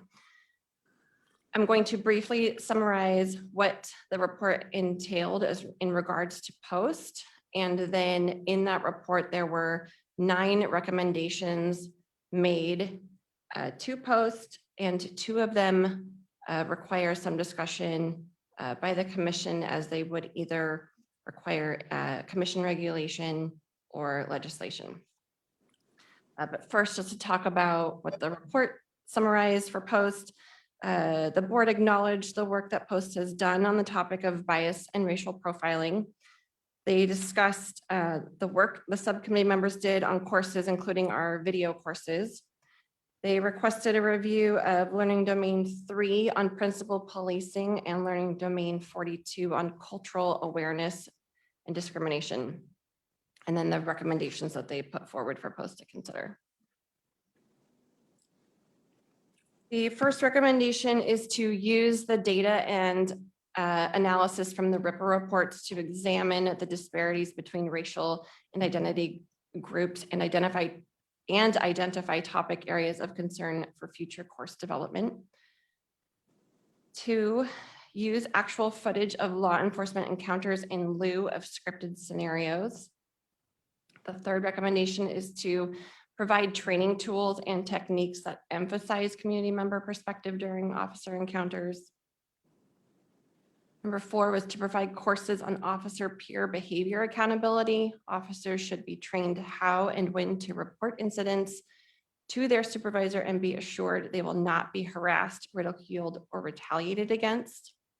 The 5th recommendation was to provide training courses aimed at deeper discussion regarding possible officer bias that leads to a stop, how the situation evolves during the stop, and how negative outcomes can be prevented.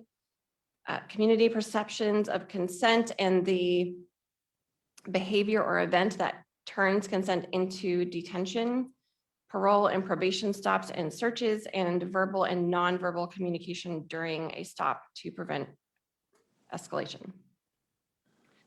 The 6th recommendation was connect recruit academy training with field training and determine how implicit bias and racial and identity profiling and cultural awareness training are being applied. And then ensure that field training officers have received sufficient training in implicit bias profiling and cultural awareness to perform their job fairly and equitably. All of these recommendations I've read verbatim from the report are being considered by post staff. For the last 2 recommendations, number 8 was to make the principal policing course, which includes a community presenter component, mandatory for all officers. And number 9 was to provide in-service racial and identity and cultural awareness training more frequently than 2 hours every 5 years. So both of those recommendations by the RIPA board would require a commission regulation or legislation. These are being presented to you for discussion. Thank you. Any questions or comments? I'm not seeing any hands raised. Okay, would you please go on to the ledge update? Okay. Please bear with me. It's the beginning of a new session. There are many bills and I have 14 to go over with you today. Do not hate me too much. So the legislature convened a new 2-year session on December 7th and have slowly been introducing bills for the new session. They have until the end of this week to introduce any new legislation. Of the new bills introduced, there are many in regard to law enforcement and police reform. Some of the legislation is similar to bills that were not heard at the end of last session, and some are new. This was expected. Your attachment to this agenda item includes a list of those posts has earmarked to watch, but obviously since the date of publication, many more have been introduced. So I'm going to try to briefly highlight those that are going to affect post and law enforcement thus far. And please, again, just note that the session has just begun. Committee hearings start next month, and we have a very, very long, interesting road to October.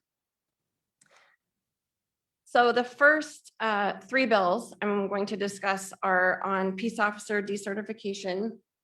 As predicted, this legislation returned, we saw it at the end of last session.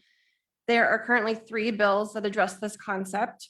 AB 17 by Assemblymember Cooper, AB 60 by Assemblymember Salas, and SB 2 by Senator Bradford. The 2 assembly bills are similar in concept. Each authorize individual agencies to conduct investigations into serious misconduct and give post the authority to decertify a peace officer based on those findings. SB 2 currently has only placeholder language as we await actual language from Senator Bradford. A significant difference in SB 2 is from last year is that the Senate Pro Tem has agreed to co-author this bill, which signifies the involvement of Senate leadership in this issue. And as always, Post will continue to monitor and provide information as these bills move forward. The next topic is crowd management.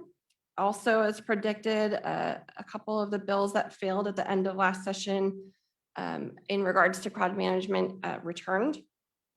Assembly Bill 48 by Assemblymember Gonzalez would prohibit the use of kinetic energy projectiles and chemical agents during an assembly, protest, or demonstration. There are some differences in this legislation than what we saw last year. Prior language called for the outright ban of tear gas, whereas this legislation states it shall not be used to disperse any assembly, protest, or demonstration. Also of note, this legislation would require agencies to report monthly to the Department of Justice any use of force, including the use of either of these tools.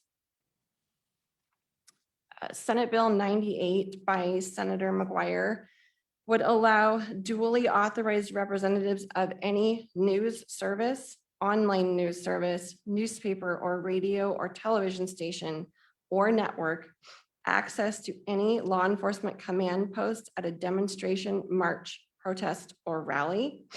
This bill last year had a large discussion around what constitutes a representative of the media as described in the bill language. The current language right now is a placeholder, meaning more is forthcoming that we've not seen yet. Those are the two on crowd management. There are two bills new to this session that discuss minimum age and education requirements for becoming a peace officer in the state of California. Assembly Bill 89 by Assemblymember Reggie Jones Sawyer would require a peace officer candidate to be 25 or have a bachelor's degree or an advanced degree from an accredited college or university. This requirement would not apply to current officers, just those who are interested in becoming. Senate Bill 387 from Senator Portantino would require post to work with California University and community colleges to develop a list of courses to include as requirements for obtaining a basic certificate. These identified courses would be required to complete before an individual could receive their basic certificate. There would be allowances for prior law enforcement experience, post-secondary education experience, and military experience.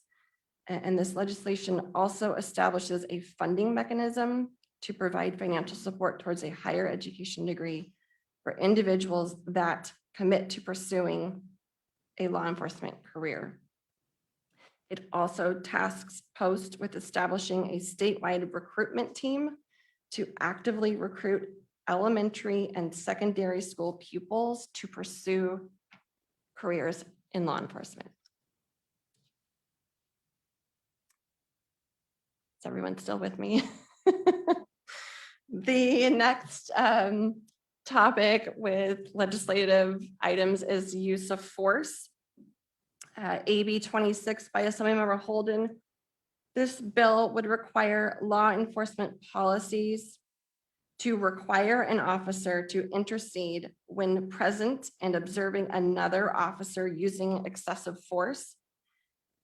It also includes a prohibition on retaliation against an officer that reports suspected violation of a law or regulation of another officer. This bill further defines intercede as physically stopping the excessive use of force amongst other provisions. This concept was also from last session. Assembly Bill 594 by Assemblymember McCarty. This legislation would, for specified use of force incidents other than those required to be investigated by the Attorney General, which became law this year, require an agency to cause a criminal investigation of these incidents to be conducted and would prohibit a law enforcement agency from conducting the criminal investigation into those incidents involving an officer employed at that agency. This bill would instead provide alternative protocols for investigations of those incidents, including investigation by the district attorney's office, another law enforcement agency, or a multi-agency task force. So those are for use of force incidents that are not investigated by the Attorney General. AB 718 by Assemblymember Cunningham. This bill would require a law enforcement agency or oversight agency to complete its investigation into an allegation of the use of force resulting in death or great bodily injury, sexual assault, discharge of a firearm, or dishonesty relating to the reporting, investigation, or prosecution of a crime or misconduct by another peace officer, despite the peace officer or custodial officer's voluntary separation from the employing agency. Clear as mud, right? The bill would require the investigation to result in a finding that the allegation is either sustained, not sustained, unfounded, or exonerated as defined. It would also require an agency other than the officer's employing agency that conducts an investigation to disclose its finding with the employing agency no later than the conclusion of the investigation. I promise I'm almost done. So some other law enforcement related legislation that we are watching, AB 603 by Assemblymember McCarty would require municipalities as defined to annually post on their internet websites specified information relating to settlements and judgments resulting from allegations of improper police conduct, including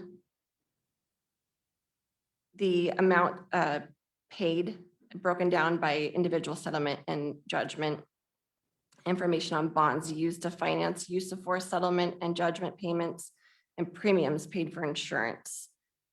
That's AB 603. AB 655 by Assemblymember Colra.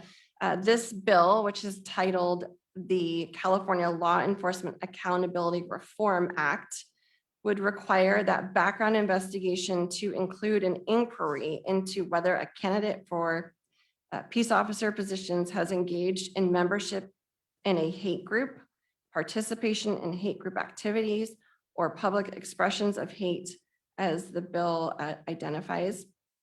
The bill would provide that certain findings would disqualify a person from employment. The bill would also require an agency to investigate any internal complaint or complaint made by the public that alleges that a peace officer engaged in membership in a hate group, participation in hate group activities, or public expressions of hate. The bill also provides that certain findings would be grounds for termination, and it would require the Department of Justice to adopt and promulgate guidelines for the investigation of these complaints. This bill would also exempt from confidentiality the record of any sustained complaint that a peace officer has engaged in membership in a hate group, participation in a hate group activities, or public expressions of hate. Senate Bill 271 by Senator Wiener. This bill repeals the current law and eligibility provisions for one to hold the office of sheriff. That one's pretty straightforward. And then apparently I don't have a slide for this one, but my final bill is Senate Bill 16 by Senator Skinner. This bill is a repeat of last year on the CPRA expansion.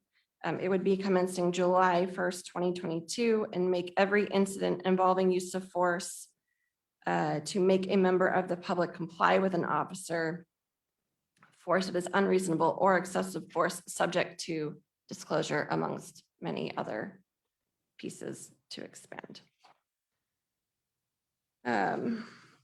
So like I said, this is only a small amount of what's been introduced so far. And I know it seems really extensive, but again, we have a lot to be seen between now and October. And I'm always happy to take any questions. Megan, thank you so much. There is a lot of work to be done and we couldn't have a better person doing that work. Thank you. Thank you. And that was a summary of all the bills, by the way. I know.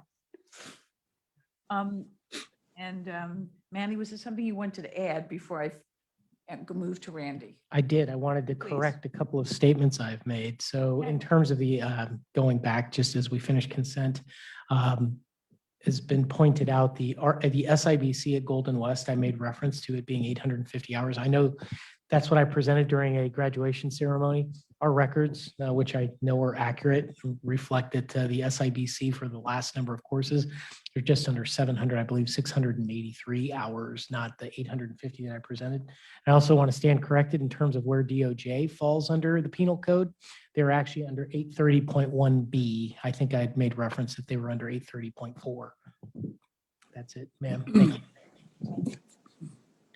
Okay, Advisory Chair Walsh, did the advisory committee have any comments on any of the items provided in the consent section of the agenda? And I know you already spoke to the one issue about the bridge class. Please go ahead. Yes, the only other item that we really had any discussion that brought forth some input was on the RIPA board report. The discussion was about one of the last two recommendations, which would bring forth some mandatory training. And as always, especially with the smaller agencies, anytime there's mandatory training, it can be a financial burden as well as a staffing burden. So there was discussion about possibly causing some of that to be incorporated into perishable skills training, to where there would be some sort of reimbursement or some sort of buffer on the burden. But no objection to any of the content of it at all. I thought you said there were two things. There were the two last items, which were make the principal policing course, which includes a community presenter component, mandatory for all officers. And the other recommendation was provide in-service officer racial and identity and cultural awareness training more frequently than 2 hours every 5 years. Thank you. Anything else? That's all for the consent. As that is the last item on the consent agenda, is there a motion to approve the consent items? Motion, Donlin. And is there a second? McMahon. Thank you. Any questions or comments? I do. Jeff? No, Barcelona. Alan. I'm making sure that we're not just agreeing with what number 4 has as far as the 4 recommendations, right? We're not agreeing to that. Correct. Okay. We're not agreeing to that.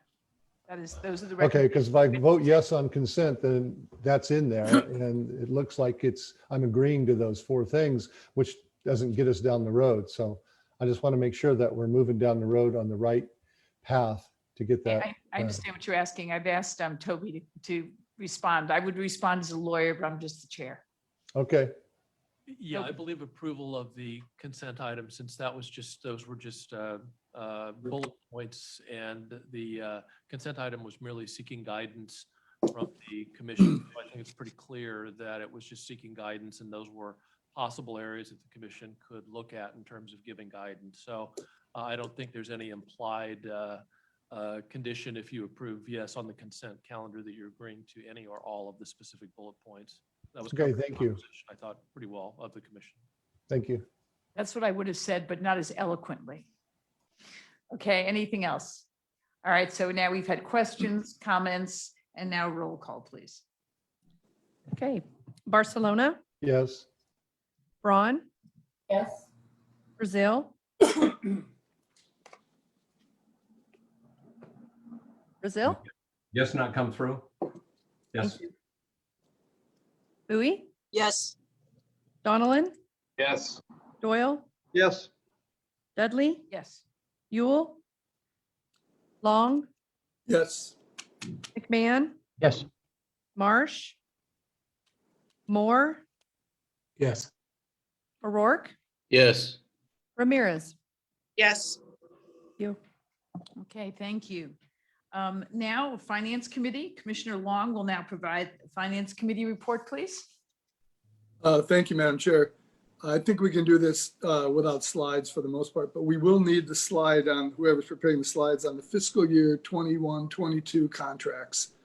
So if someone could get that ready just to go in a few minutes.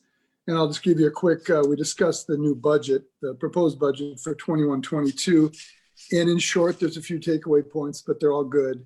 It's an $83 million budget. It's basically a workload budget. Post is made whole. Couple takeaways would be that the general fund, if you look at the governor's budget display, is reduced by $10 million from 45 million to 35 million. That, however, is a technical adjustment. It reflects, if you recall, last year we discussed a reversion of $10 million that Post received in I think it was a $34 million augmentation for various programs. And largely due to COVID, we were not able to get all that money out the door. And so as part of basically a volunteer agreement to give money back, there was a $10 million reversion, which is technical and will have no impact on Post programs. Also, there's a minor increase in the state penalty fund, which, as we all know, has been going down for more than a decade, but it's only about $1.5 million. If anything, it's a signal that the Department of Finance is interested in keeping Post whole, which is always a good thing. And finally, there's a $1.4 million hit to Post. It basically represents the 5% reduction that all state departments have to take because of giving it the office for COVID, basically, the related budget problems. I think you could actually look at the increase in the state penalty fund money there to say that it's an effort to keep Post whole, and Post does remain whole. We discussed prior year budgets, which are what they are, and everything is on track, so there's not much to talk about there.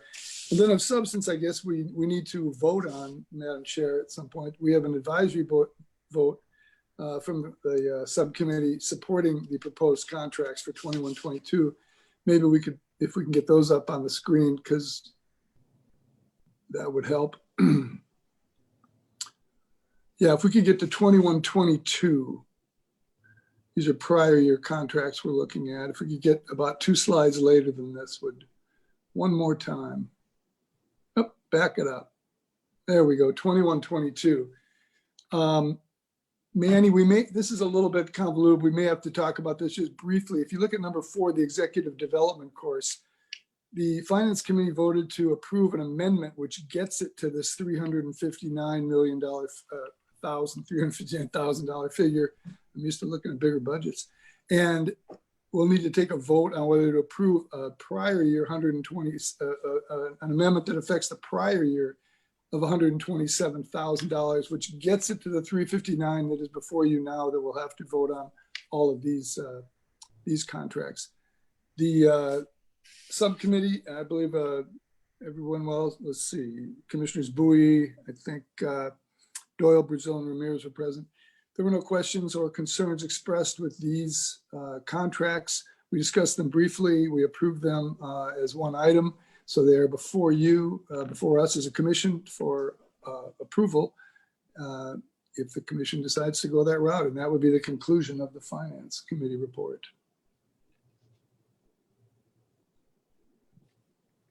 Madam Chair, may I add one thing for the contract discussion? Is you'll notice the supervisory course and the management course this next year, we're proposing not be delivered under a contract and will be delivered under a Plan 5 reimbursement.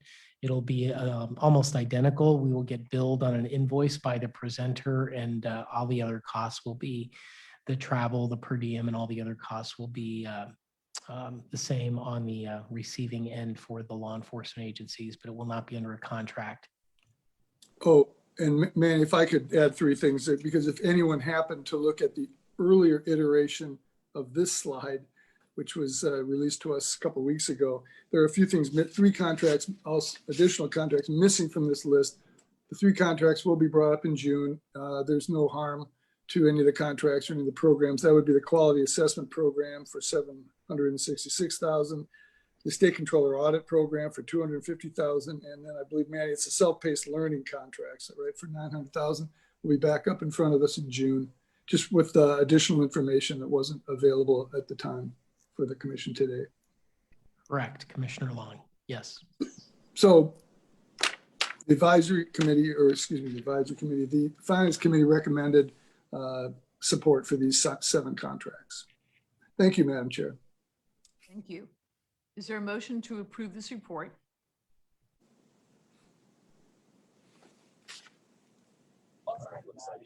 Bowie motion. Marshall, second. Questions or comments?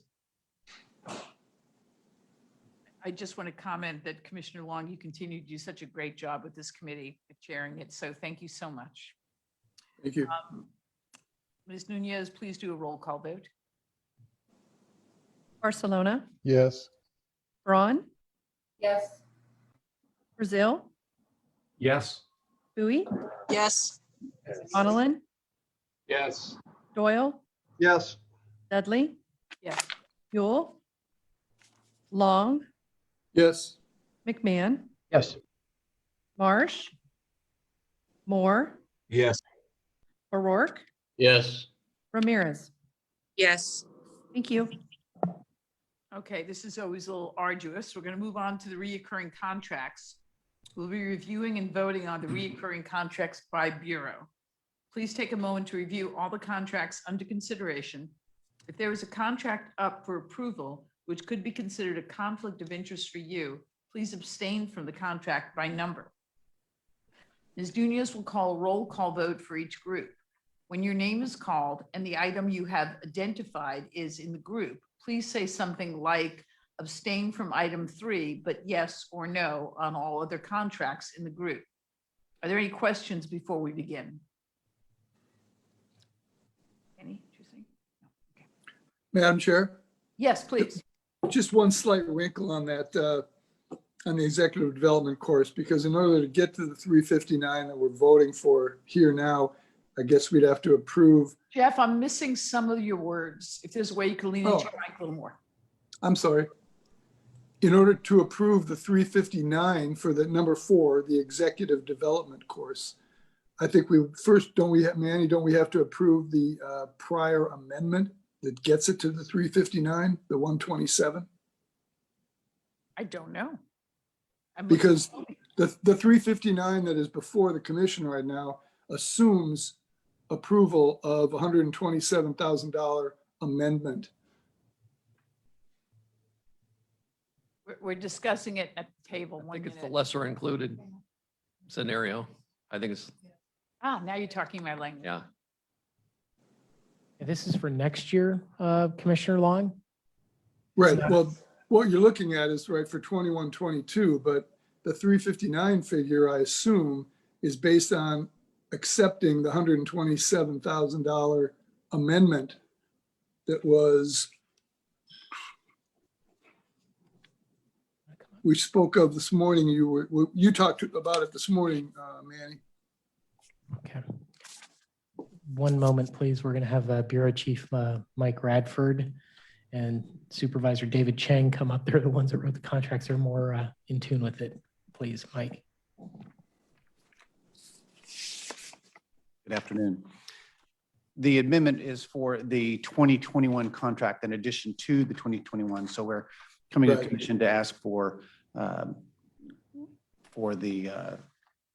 extra amendment amount, the amount that you see for the 21-22. I think I'm getting those numbers right. That's just. But I think we have to first approve the amendment to get is to the 2021, right? And then it continues on for 21, 22. So isn't it 2 separate votes?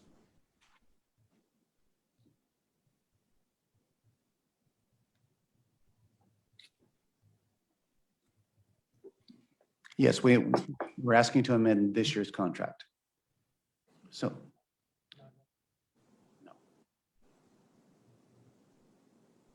Correct. So there's two agenda items that are in front of the commission. One to amend this year's executive development contract, and then the proposed amount for next year's. Correct. Yeah, you are correct, Jeff. Or Commissioner Long, I hope you heard that. Yes. So we have to amend the 2020-2021 contract by the additional amount and then approve or review and vote on 21, 22, correct? So there's two Correct. separate items. You are correct. Thank you, sir.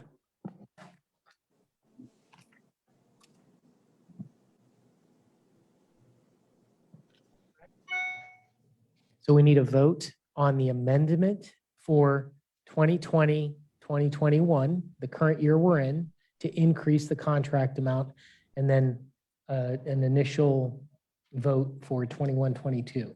Okay, so we'll do that first. So Commissioner Long, do you have a motion? Yeah, move to accept the amendment to the 2021 budget. Second more. Second more. Questions, comments?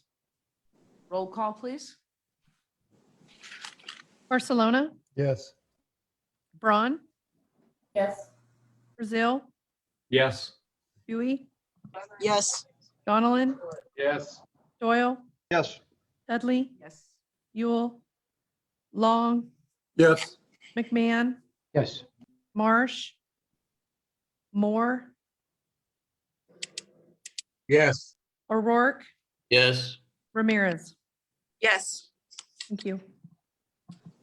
That motion passes. Thank you, Commissioner Long. Now we're going to start with the training contracts for the Training Program Services Bureau, contract items 1 through 7. Is there a motion to approve these contracts? Motion, Barry. Second?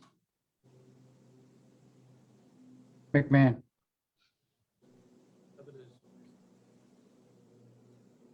Say it again.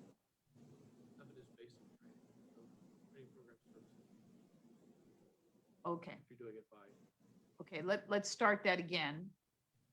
Training is is contract items 1 through 6. So I'm going to restate it, and we're going to need to redo the motions. So we're going to begin with training contracts for the Training Program Services Bureau, contracts items 1 through 6. Is there a motion to approve these contracts? Bowie, motion. Second? McMahon. Thank you. Ms. Nunez, please do a roll call vote. Barcelona, Yes. Braun, Yes. Brazil, Yes. Dewey, Yes. Donaldin,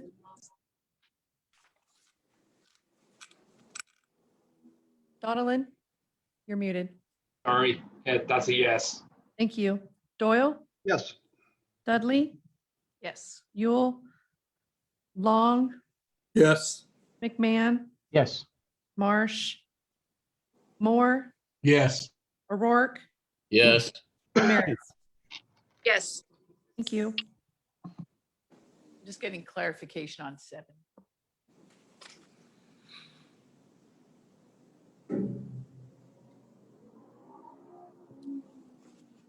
Okay, we're going to need a separate motion on 7. So contract for the Training Bureau, let's see, contract item 7. Can I get a motion to approve? Donaldin, motion. Second? Doyle. Ms. Nunez, please do a roll call vote.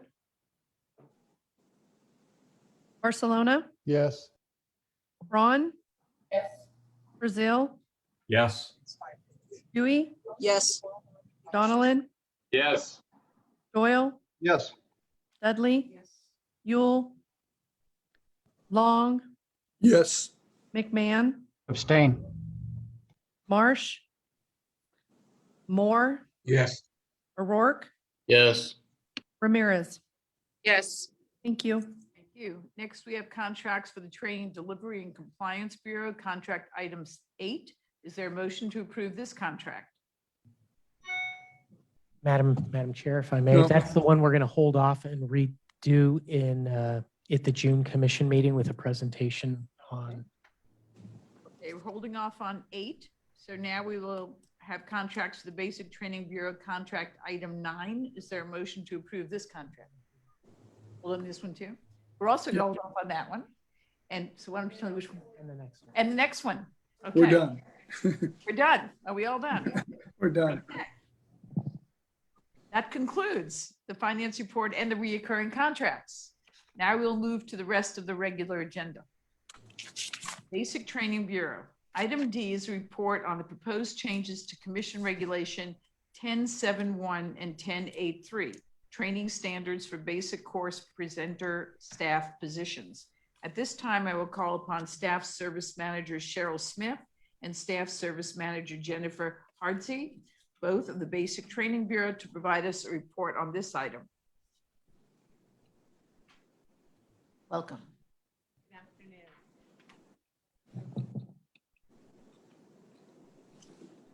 Good afternoon. We have updated Regulation 1071 to require newly appointed directors and coordinators of the basic courses to complete a director coordinator orientation program. Current regulation requires recruit training officers to complete the recruit training officer orientation program prior to performing the duties of a recruit training officer. In order to maintain consistency and improve standards, we created a short video for the directors and coordinators. This video includes staff roles and responsibilities, post roles and expectations, training requirements, duties and operations, communication and collaboration, documentation, and final thoughts. In addition, we updated the formatting for the recruit training officer training requirements and added language to the training standards for scenario managers. Regulation 1083 was updated to include the topics to be covered in the Director Coordinator Orientation Program. Does anybody have any questions in regards to the changes?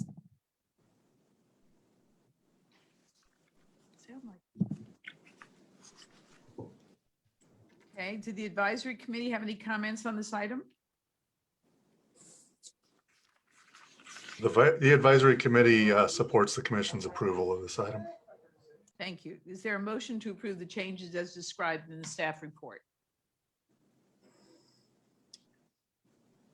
Doyle, Thank you. Second, Donlin, Nunez, please do a roll call. Barcelona, Yes. Braun, Yes. Brazil, Yes. Bowie, Yes. Donilon, yes. Doyle, yes. Dudley, Yes.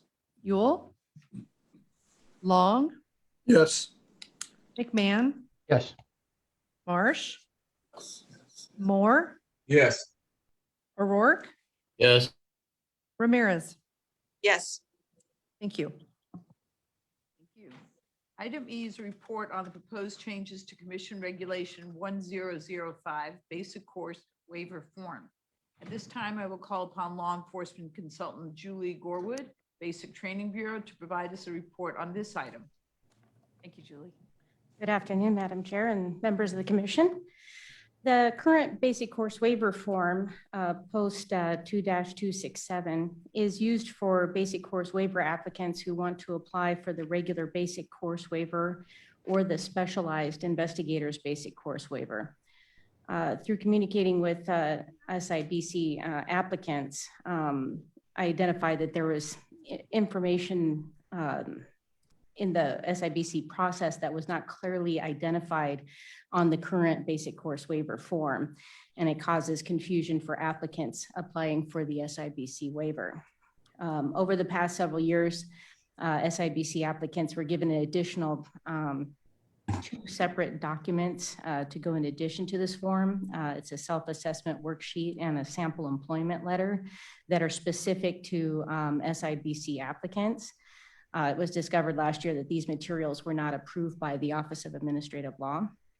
In looking into this, it appears that over time, the basic course waiver application has been modified and geared towards RBC applicants, and less SIBC specific information was not included on the application. Instead of adding the SIBC specific requirements, sample employment letter and self-assessment worksheet to the current 9-page basic course waiver application form, it is recommended that there should be 2 different applications to clarify specific requirements for each waiver to avoid any confusion with qualifications or documents submitted. The basic course waiver form is incorporated by reference and regulation.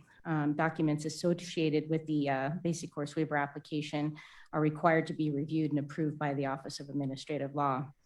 The proposed revisions to Regulation 1005 would create I a ask you to slow down for our reporter. Oh, sure, no Thank you problem. The proposed revisions, attachment A, that you guys have, to Regulation 1005, would create a new SIBCW form, post number 2-353, which is attachment B, and a separate regular basic course waiver form, post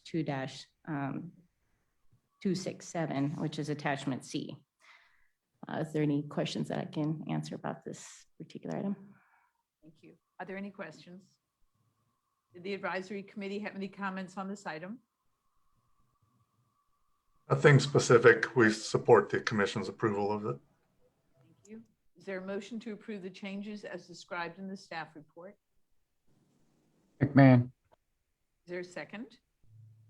Brazil. Are there any comments or questions? Ms. Nunez, please do a roll call vote. Barcelona, Yes. Braun, Yes. Brazil, Yes. Buie, Yes.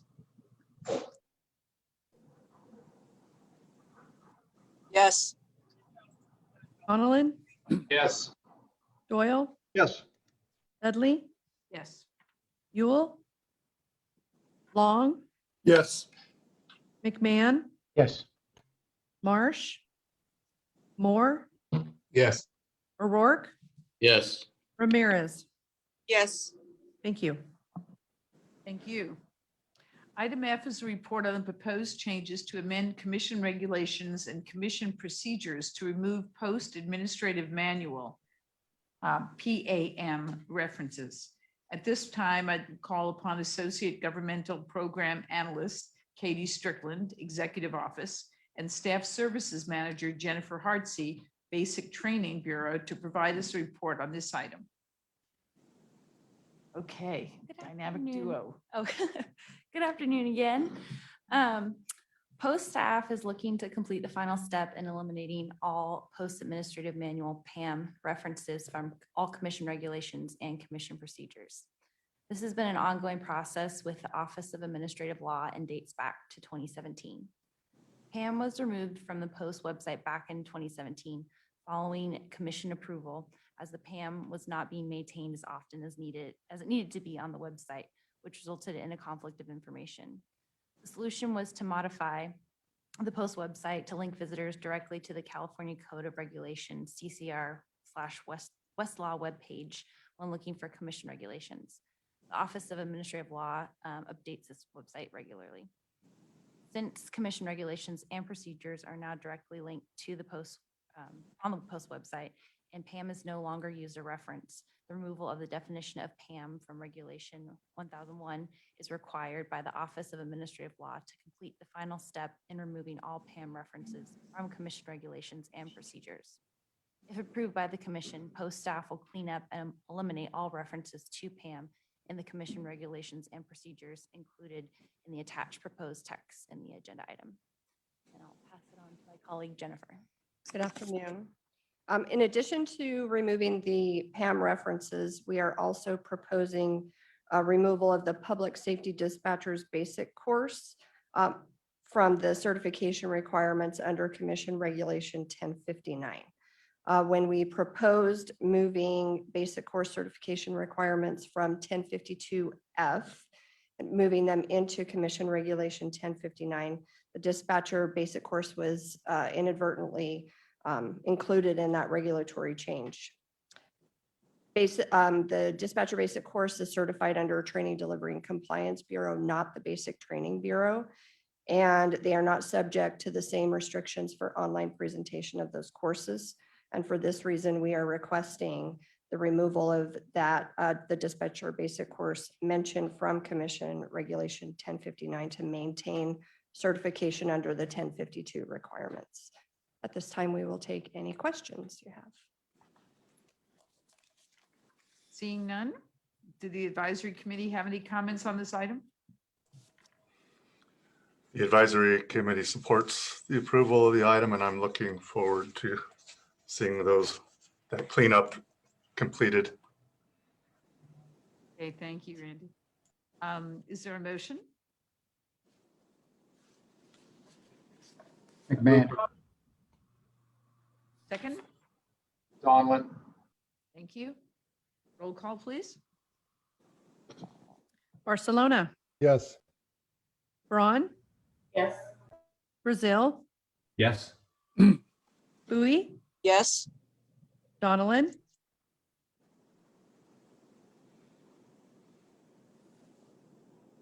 Donilin, Oh, yes. I'm sorry. thank you. Doyle, Yes. Dudley, Yes. Yule, Long, Yes. McMahon, Yes. Marsh, Moore, Yes.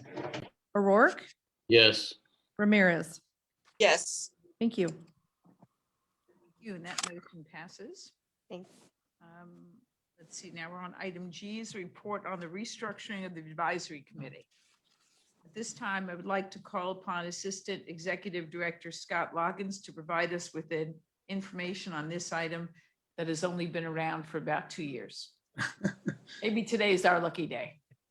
Glass half full, Madam Chair. Good afternoon, Madam Chair, Commissioners. Yes, this has been an ongoing evolution for about 2 years. In a nutshell, the advisory committee is a group of individuals that serve solely at your discretion and at your pleasure, essentially as your eyes and ears to get a pulse on what's going on through the state for their representative stakeholders throughout all four corners of the state.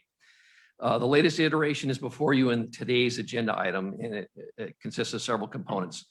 The first one was at the prompting of your commission. We created a list of protocols that includes an overall mission statement that codifies your vision and your goals for the committee, a commitment to diversity statement to represent our interest in representing and getting input from all facets of Californians across the entirety of the state, as well as some generalized protocols that guide terms of service, when people start, when their terms end, and how they get voted in, as well as an application process. The other component is a series of motions for your consideration. The first one will be whether or not this commission wants to approve the recommended protocols.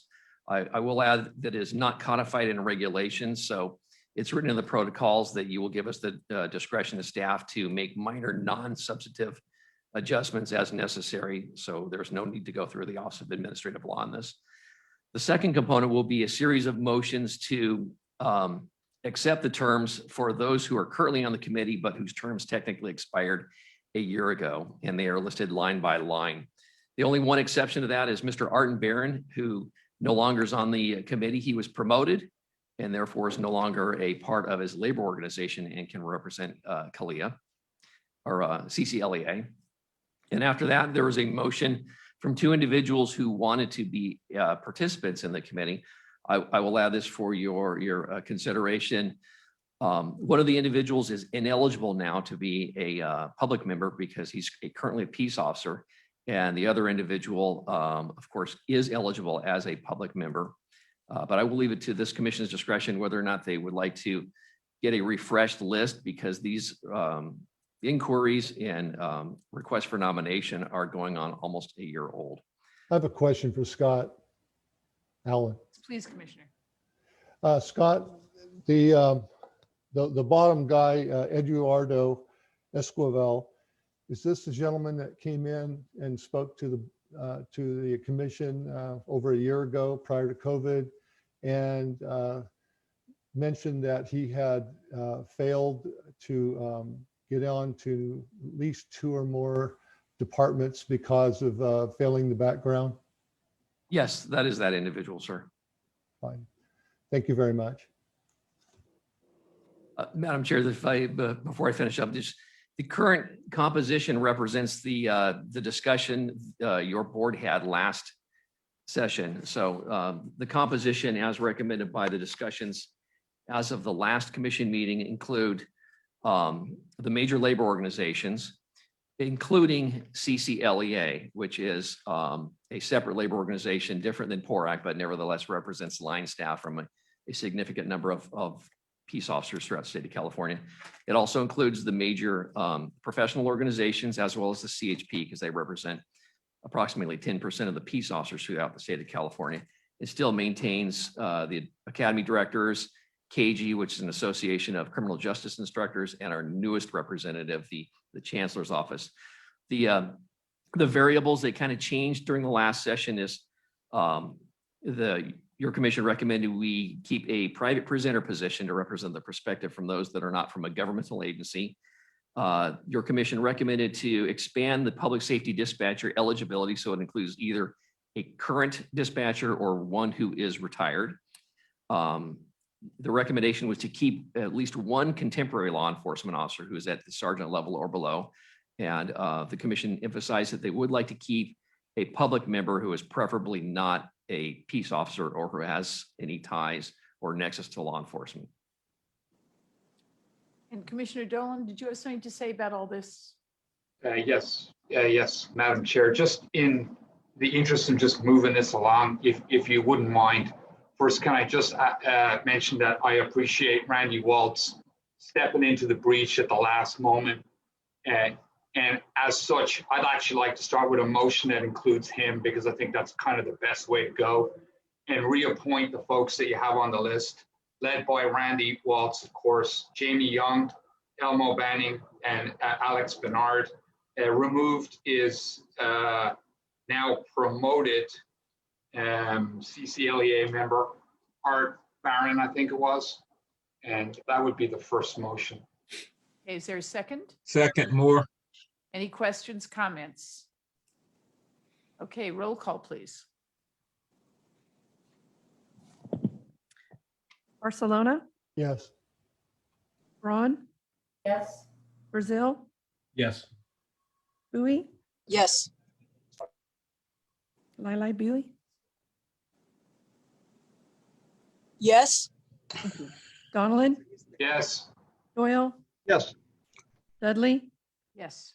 Buell, Long, Yes. McMahon, Yes.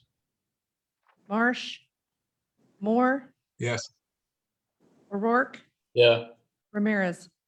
Yes. Thank you. And Scott, now that motion passes, where are we in terms of the next request? Your board has, yes, your board has approved the reappointment of the existing committee members with the exception of Mr. Barron, who's been promoted. The next one is a motion or whether or not the commission would like to approve the recommended protocols, diversity statement, and generalized rules for the operation of the committee. Would anyone like any clarification about what it was that Scott just talked about, or is everybody on the same page? Any questions about that? I have a Yes. question, Alan. Yes, Commissioner. I just want to make sure that we're not approving the folks that are asking to be on the commission now, right? Okay. Just making sure. That is correct, Mr. Barcelona. Those are two separate individualized motions All that are right. separate from what you just passed. Thank you so much. Thank you for clearing that up, Commissioner Barcelona.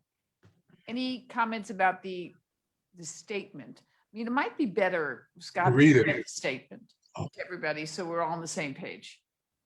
Would you like the entirety of the protocols? It might take about 20 minutes. No, Or just the mission? just the mission. Will that take 2 minutes? Oh, take far less than that.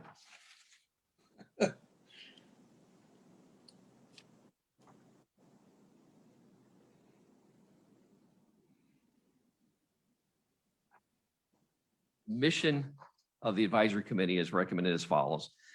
As the eyes and ears of the Commission on Peace Officer Standards and Training post, the advisory committee is established for the purpose of providing two-way communications between the commission and associations, organizations, and other stakeholders, sharing a vital interest in the activities and the decisions of the commission. The advisory committee shall be a consortium of representatives of common interest groups and individuals with expertise that convene periodically to give and receive information, review projects and programs, and make recommendations to ensure the commission serves the contemporary needs of California law enforcement agencies, as well as the communities they serve. That is the mission statement. Is there a motion to approve staff's recommendation regarding the mission, role, and commitment? Barcelona. Let me just finish. Do that. Well, just trying to move along. All right, I'm just to make the record clear and to make our lawyer happy, I'm going to start again and I'll let you know when I finished. Is there a motion to approve state's recommendation regarding the mission, role, commitment to diverse representation, and rules and procedures of the advisory committee reflected in attachment A? I'll make the motion, Barcelona. Thank you. Second, Doyle. Thank you. It's been second. Are there any questions or comments? Ms. Nunez, please do a roll call vote.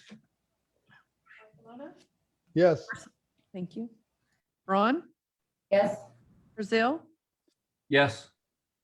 Bowie, Yes. Donaldin, Yes.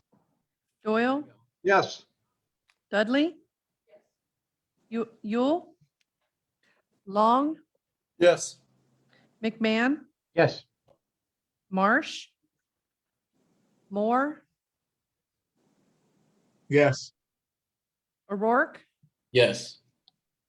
Ramirez. Yes. Thank you.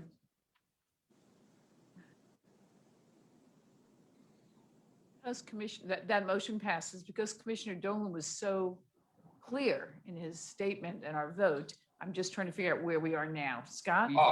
The commission I'll has go already, again. the commission has already voted for the protocols. They've also renominated the current members, including Jamie Young as a dispatcher. The only current member who was not renominated was Mr. Barron, who's been promoted. Voted. So we have three more that should be pretty easy. The first one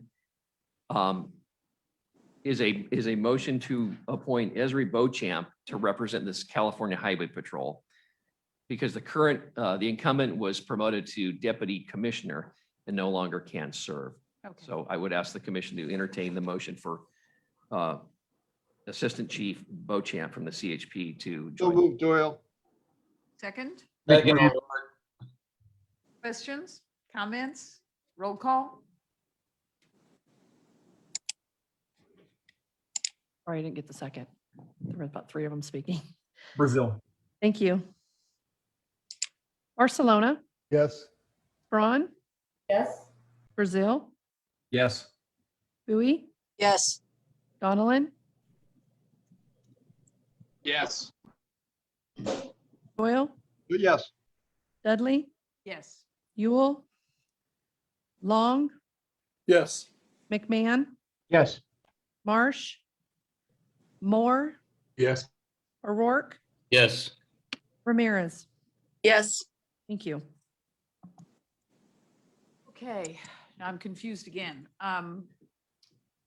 We need to go through a round of motions again on the people that we already admitted. No, the renominations you've covered there. That's, The two requests for new appointments that this commission can either entertain, or I will throw this out, their original request to join the committee were prior to all of the changes we've made. So the commission can either entertain the motion, not entertain the motion, or give staff direction if they'd like to just refresh it at the next meeting, your choice. And that is for Mr. Fitch and Mr. Esquivel. I'm completely lost. There are, I understand the concept, yes, but in terms of where we should go in terms of any more motions on this. there are two individuals who have requested to be members of the But that's committee. moot, isn't it? No. It could be moot. After there's a motion. Their requests were prior to the changes of this commission. Right. Both are eligible for one of the spots.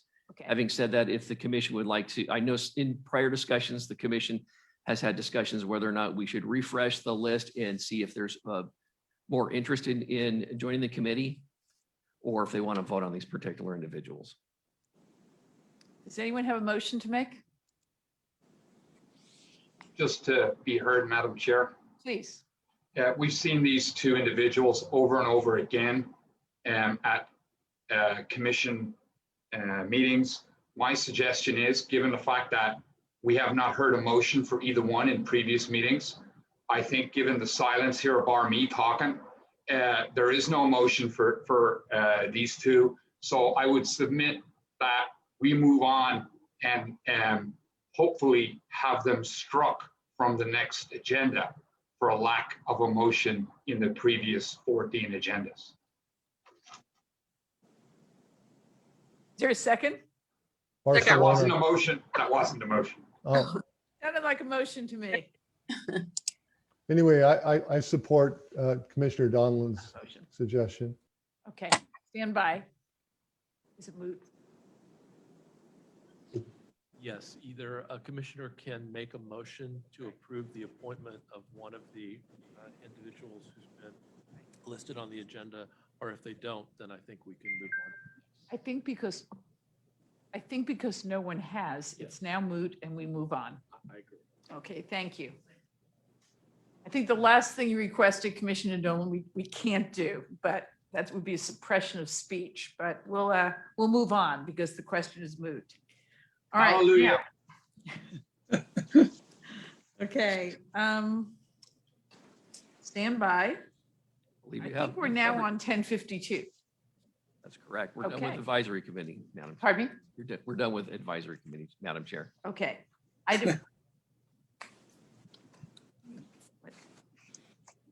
Item H is report on request to amend regulation 1052 instructors and post-certified classes. At this time, I will call upon Staff Services Manager Michelle Weiler and Bureau Chief Jackie Nelson, both of the Training Delivery and Compliance Bureau, to provide us report on changes to regulation 1052. Welcome. Afternoon. Good afternoon, commissioners. So this item H is a revisit from an item we brought forward last year in June of 2020.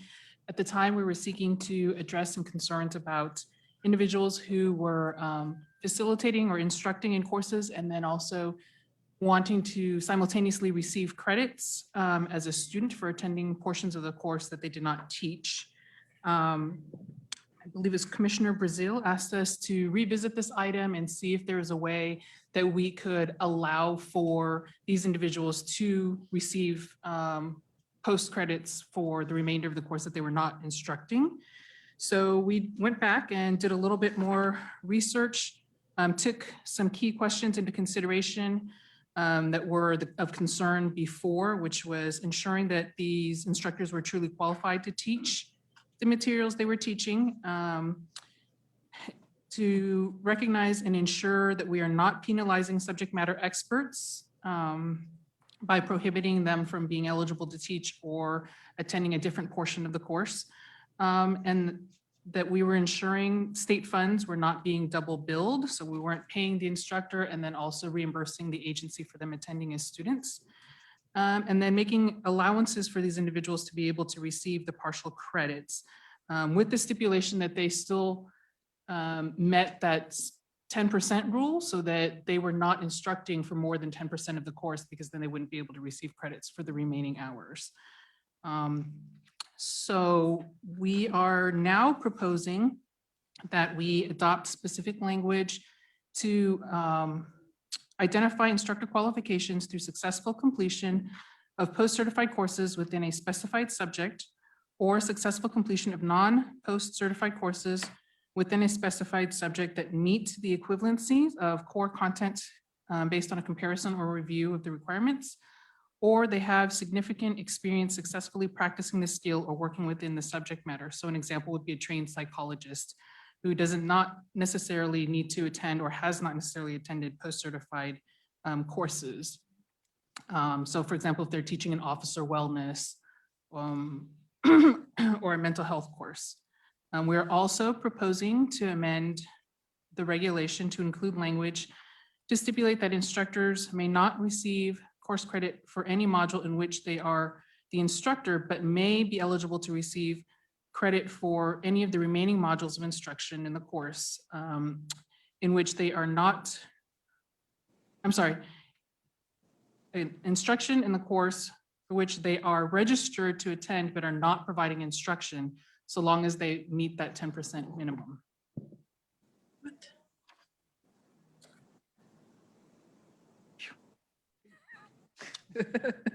Are you pausing because you want to know if we have any questions about that? Yes. 10%? Do you have any? Are there questions about that 10%? Yes. Commissioner Bui. Yes, I have a slight issue with this because if we've got folks teaching courses, it means that they have an expertise in it. And I understand not double billing post for being a student as well as an instructor, but if a person's going to be in that course, why would we then require them to attend the full course when they taught a portion of that course?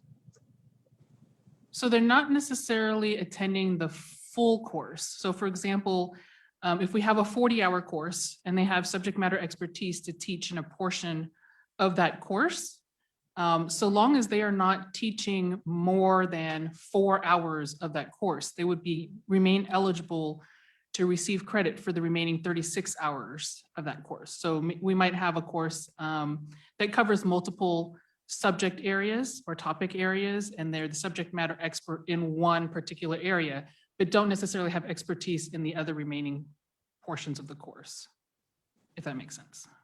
I can say that when I was a SME and then a presenter, that was true. If there was a legal component of the course, I taught that, but I didn't teach the law enforcement or the victim advocacy part. So I think that is a way that Post does conduct classes. And I'm not an expert in either of the other two areas.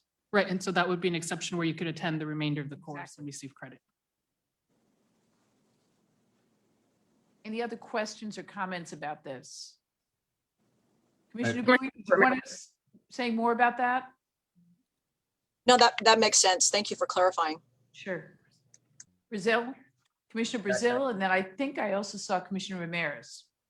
Yes, I have a question. So, and I'm not worried about the 10% part of it, but let's say I'm up in Mono County and I'm the only instructor that teaches a post-mandated course. Are we now saying that if I teach it, this was the issue that came up before that drove this. If I teach the 4-hour course, I cannot get credits for the 4-hour course, even though it's the only course offered in that part of the state. Is that what we're saying?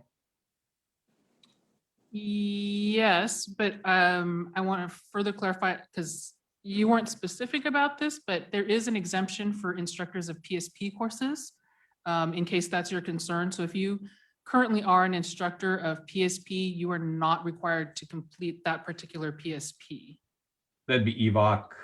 Yeah, so if you're an Right. EVOC instructor and you are current as an EVOC instructor within the current CPT cycle, you would not be required to complete the EVOC PSP. If you're a firearms instructor in the current cycle, you would not be required to complete the firearms PSP course itself. Okay, let's talk about non-PSP for a second. I'm teaching a diversity course. I'm an SME. I'm teaching it. Are you saying even though I teach it, I have to go find another part of the state to be a student in the same course that I teach? That would appear to be the case, yes. Yeah, that was part of Look into that. That's of concern. I may be wrong about this, but for MCLE credits for lawyers, if you teach a class, you actually get double the credits. Okay. So it doesn't make sense to me. I don't know how often this is a problem, but the way Commissioner Brazil raised it, it seems ridiculous. Yeah, that was not a concern that I had notes on from last time. So that's something that we can revisit again, or perhaps in a separate agenda item, come up with an exemption process similar to the PSP exemption. Commissioner Brazil, I would suggest the latter, that we move forward on these issues and then next time come back on that issue that you brought up. What do you think? No, that's fine. It just, like you mentioned, it doesn't make sense that we make people actually require they sit through a class that they actually teach. Particularly for the jurisdictions that just don't have the availability or the amount of instructors. So I'm very sensitive to that. So I'm good with moving this and then fixing the rest of it at our next meeting. Thank you. Anything else about that?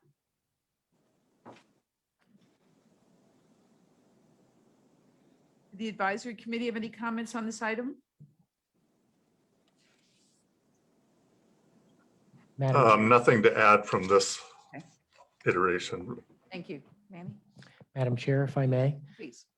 what is the easiest way for us to do this? Is it to pull it back and come back again and try to clean it up, fix it the way you would like, as opposed to voting on this now? Should we just pull it back? Is I what I'm think you getting. can do Question. either. Dr. Wheeler, what do you think? I personally, if I may add, we're going to have to go through the whole administrative process through the administrative OAL through the rulemaking process. I would suggest we pull it Okay. and come back because that may complicate Well, things. you are If the you are all okay, but it's your vote. I think it might simplify it and get us to where you would like us to be with it. Does any commission have a problem with pulling it? Okay, it is pulled. Next. Item 1 is report and request to amend regulation 1001. Is there a report on that? Yes, good afternoon, Madam Chair, members of the commission. This is going to be the easiest agenda item you've had this afternoon, so you're welcome in advance. So this item Excuse is- me, this is the court reporter. Pardon my interruption. Could you state your name, please, for the record? Yes, ma'am. This is Jackie Nelson, Bureau Chief for Training Delivery. Thank you. Okay, so this item is to amend Regulation 1001 to update existing definitions and include new definitions related to distance learning. Since the onset of the pandemic and an attempt to continue to provide the training, distance learning became a viable training option. So post staff has identified the need to include important distance learning terms in the list of definitions and at the same time bring existing definitions up to current industry standards. And that's all for this item. Do you have any questions? Any questions? Comments? Did the advisory committee have any comments? Support the approval of this item. Is there a motion? Donlin, motion. Second? Bowie, motion, or second, sorry. Thank you. Are there any questions or comments? Ms. Nunez, would you please do a roll call vote? Barcelona, Yes. Braun, Yes. Brazil, Yes. Bowie, Yes. Donaldin, Yes. Doyle, Yes. Dudley, Yes. Yule, Long, Yes. McMahon, Yes. Marsh, Moore, Yes. O'Rourke, Yes. Ramirez. Yes. Thank you. Motion passes. I'm going to take two more of these amendments. Then we will take a short break, our last break, and then go on to the simulator discussion. So now we're going to take on 1052 and 1053. So item J is relative to distance learning course certification. Since the onset of the pandemic, we've had quite a number of presenters move to present their courses in an online format, whether it's through Zoom, Teams, some of the other platforms mentioned this morning in the advisory committee using things like Moodle or Canvas or Blackboard. So we felt it was time to make some amendments to regulations. Currently, Regulation 1053 addresses self-paced training, and Regulation 1052E specifically deals with webinars or online training. So there's a couple of things happening here. We would like to move the content of 1052E into Regulation 1053 so that we have one regulation addressing all forms of distance learning. And then rename it the distance learning course certification so that everything is one place. We're not confused looking back and forth at different regulations. And then in the new 1053, we also spell out the course certification process in more detail for live online courses. So that would be the courses that you have on Zoom or Canvas or Blackboard, where you're engaging your students in an online format there. We also have spelled out blended learning formats. So if you wanted to do a hybrid style where you were doing some online training and some in-person training, So maybe you're trying to reduce numbers in the classroom. So you have some people online, some people in class. You do some of the work online and then bring smaller cohorts in person. And then we also have spelled out self-paced training, which we already have in existence, but we're clarifying some of the language on that. Did the advisory committee have any comments on this? We support the commission's approval. Okay, any other comments or questions from any of the commissioners? Is there a motion to approve? McMahon, Is there a second? Brazil. Okay, any questions or comments? Nunez, please do a roll call vote. Barcelona, Yes. Braun, Yes. Brazil, Yes. Bowie, Yes. Donaldin, Yes. Doyle, Yes. Dudley, Yes. Yule, Long, Yes. McMahon, yes.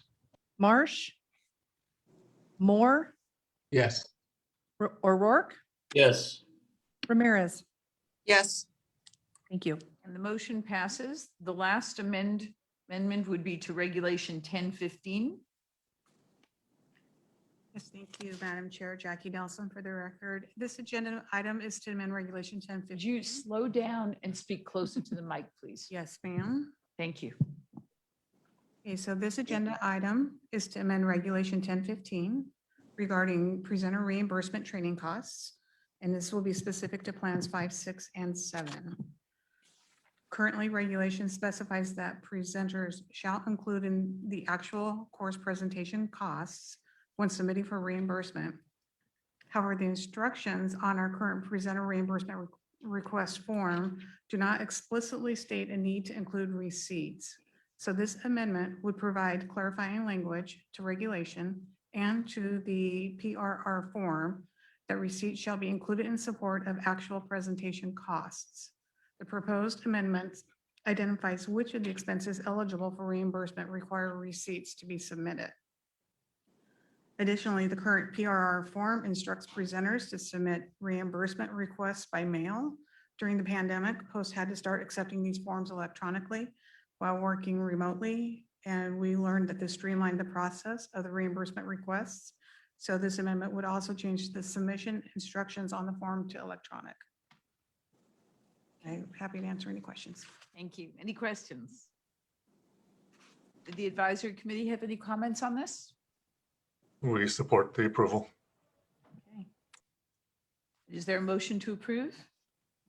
Motion Ramirez. Thank you. Is there a second? Brazil. Thank you. Comments, questions? Ms. Nunez, please do a roll call vote. Barcelona, Yes. Braun, Yes. Brazil, Yes. Bowie, Yes. Donaldin, Yes. Doyle, Yes. Dudley, Yes. Yule, Long, Yes. McMahon, Yes. Marsh, Moore, Yes. O'Rourke,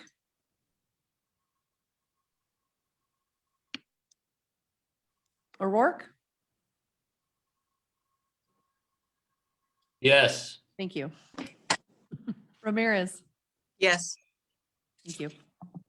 I think the virtual reality got to you. That motion passes.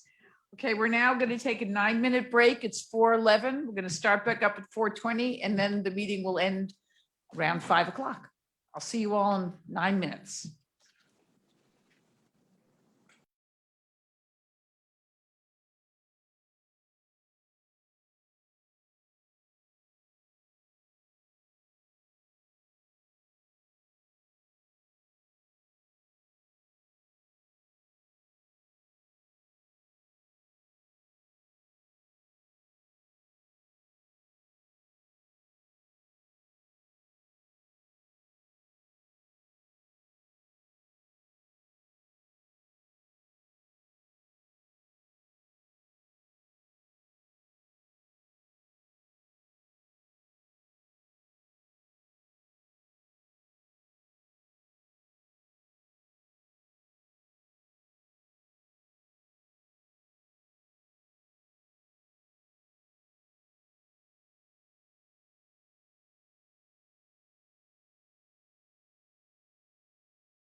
Okay, everybody. IT, let me know when we're ready to start.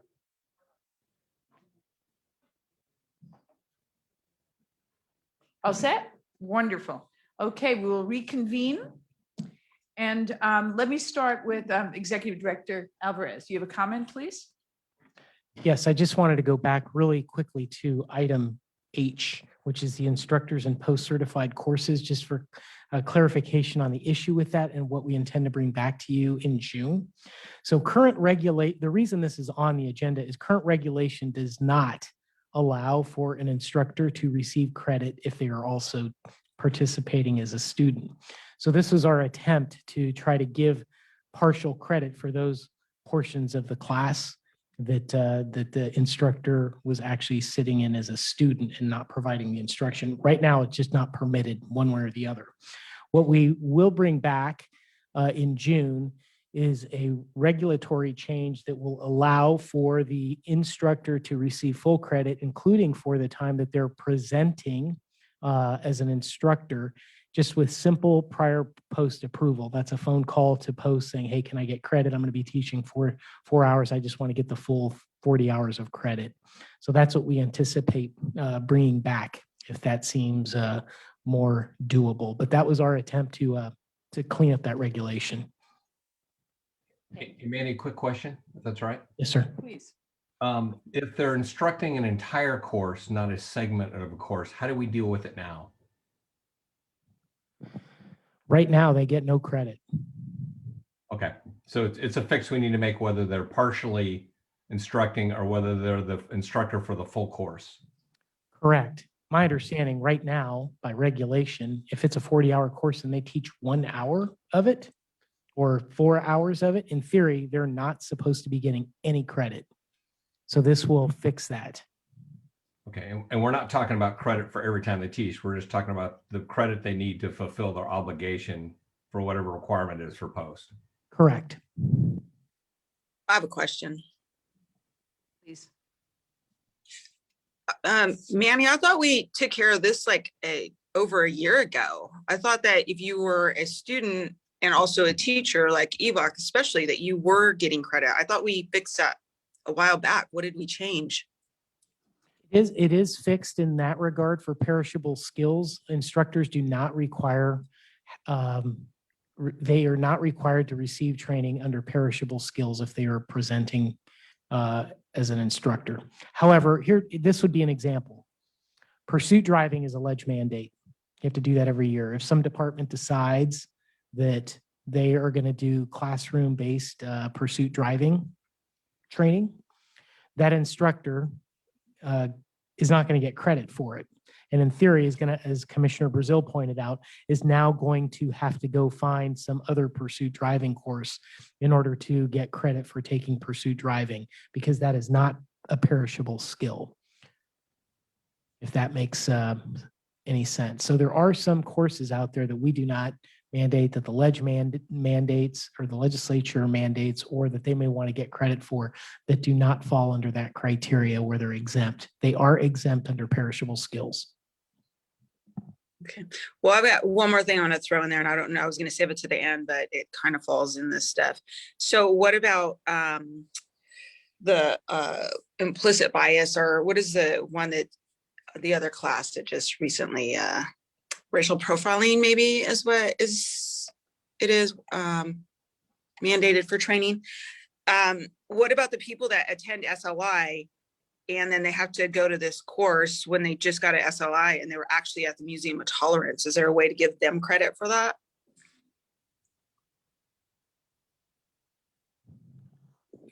That is a more complicated question than I can answer. Can we get back to you on that, Commissioner Ramirez? I was going to say, yes, racial profiling, that's another perfect example. Obviously, you can be an instructor on racial profiling training. It's a ledge mandate, and you're not going to get credit for it, even though you're teaching a part of the class. And now you're going to have to go find a class somewhere to teach you. Okay. Or to sit in on. So we will get back to you on the SLI question with racial profiling training. Thank you. Okay, thank you. We're on to item L. And there was a couple of phone calls about this. And I don't know if you want to think more about this. We don't have to make this decision today. So let me preface it with that. But if you are ready to move forward, we're certainly prepared to do so. So this is item L is report on request to amend regulation 1005, remove force option simulator as option to meet tactical firearms PSB requirements. Please. Yeah, so this first proposal is to remove the option to use a force option simulator to fulfill the tactical firearms perishable skills requirement. The concern there is that you could, in theory, graduate from the academy and go your entire career and not have to go out on a range or use your firearm in a refresher training because you are using the simulator to fulfill this requirement. And I have with me Bureau Chief Roseanne Richel and law enforcement consultant Steve Harding, who can speak more to that issue. Good afternoon, ladies and gentlemen. My name is Roseanne Richel. I'm the Bureau Chief for the Learning Technology Resources Bureau. And the simulators are based out of my bureau, and consultant Steve Harding is the program manager for those simulators, both force option simulator and law enforcement driving simulator. Before we move further into these topics, I feel it's really important to set the stage for some background and history as to where we were and how we got to where we are today, especially with the introduction of the virtual reality machines. This is what really sparked the question of looking at regulation and looking at whether or not we should allow tactical firearms or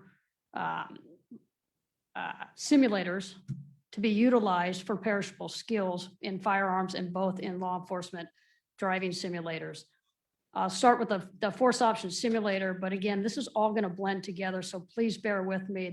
I have a lot of notes on this because this is a very convoluted topic that we've been discussing for months now to get to this point. And this is why we have the discussion. When it comes to the force option simulators, as you know, Commission voted on changing the minimum topics back in October of 2020. Those topics, along with the LEDS topics, are currently in front of OAL right now. But until those completely go through and are approved, we are still working off of the former topics, the minimum topics. And with regards to the force option simulators, the new simulators that are being rolled out, the virtual reality simulators, one of the things that they don't allow for is they don't allow for weapons manipulation. The firearm itself, the handgun itself, is a molded gun out of plastic with a puck on the bottom of it. So you cannot clear malfunctions. You cannot manipulate the weapon for anything to clear it in case you have, again, like I said, a malfunction. And so as we started to delve deeper into this, consultant Steve Harding went back through the commission notes all the way back to 1998 as when we started to introduce the language of perishable skills with regards to force option simulators and law enforcement simulators. And so I'm going to kind of read off of my notes here to kind of get you up to speed with the chronological and to set the stage for further discussion on both of these topics. So back in November of 1998, there was a report by the commission and it was presented to change the advanced officer to CPT, continuous professional training, and add perishable skills. The perishable skills back then were identified as tactical communications, defensive tactics, chemical agents, impact weapons, firearms, use of force judgment, and driver's training. In 1999, Post was looking for the regional skill centers throughout California to make these advanced officer training and utilization of simulators more accessible to law enforcement agencies. In April of 2000, the force options extended, the ECO, the extended course outline, there we go, sorry, forgot what the C stood for. Course outline was presented, and there were a number of topics that were presented, one on the firearms side with force option simulator that was really directed at critical decision making, and then one for proficiency when you're out on the firing range. And there's the same for the driving simulators, one for the simulator and one for actual EVOC in the car. These discussions were tabled and there was no decision that was made. And that was in April of 2000. In July of 2000, again, these were presented and again, these were tabled for further discussion. In 2002, almost a year later, the minimum topics were established for PSP, but there was nothing assigned to the force option simulator for regulations. So it was basically discussing tactical firearms. And again, this is where it comes into play with in the minimum topics for tactical firearms, you have weapons clearing, live fire, tactical, and simunitions. Again, you cannot utilize those in the new virtual reality machines in which we are rolling out currently as we speak today. So moving forward with regards to that history, one of the things that we started to look at and one of the things that Consultant Harding was looking at and asking the questions of our presenters in the field and some of our subject matter experts is how do we provide firearms training if nobody shoots their gun on a range? And what was happening in our discovery of some of this information is that somewhere between 2002 to today's date, people were not going to the range. It morphed into, let me go back. It was originally intended to shoot on the range 1 year and then alternate and go through the simulator the next year. It was meant to be kind of an augmentation to actually being on the range itself. Well, somewhere over the past 10 years, it turned into you could do one or the other. So theoretically, you can meet your perishable skills, tactical firearms portion, and never go out to the range and fire a weapon. And in some of these discussions, Steve has reached out. He did some research into some of the training, and we have discovered some agencies don't make it to the range, and they meet their PSP tactical firearms primarily through the use of a simulator.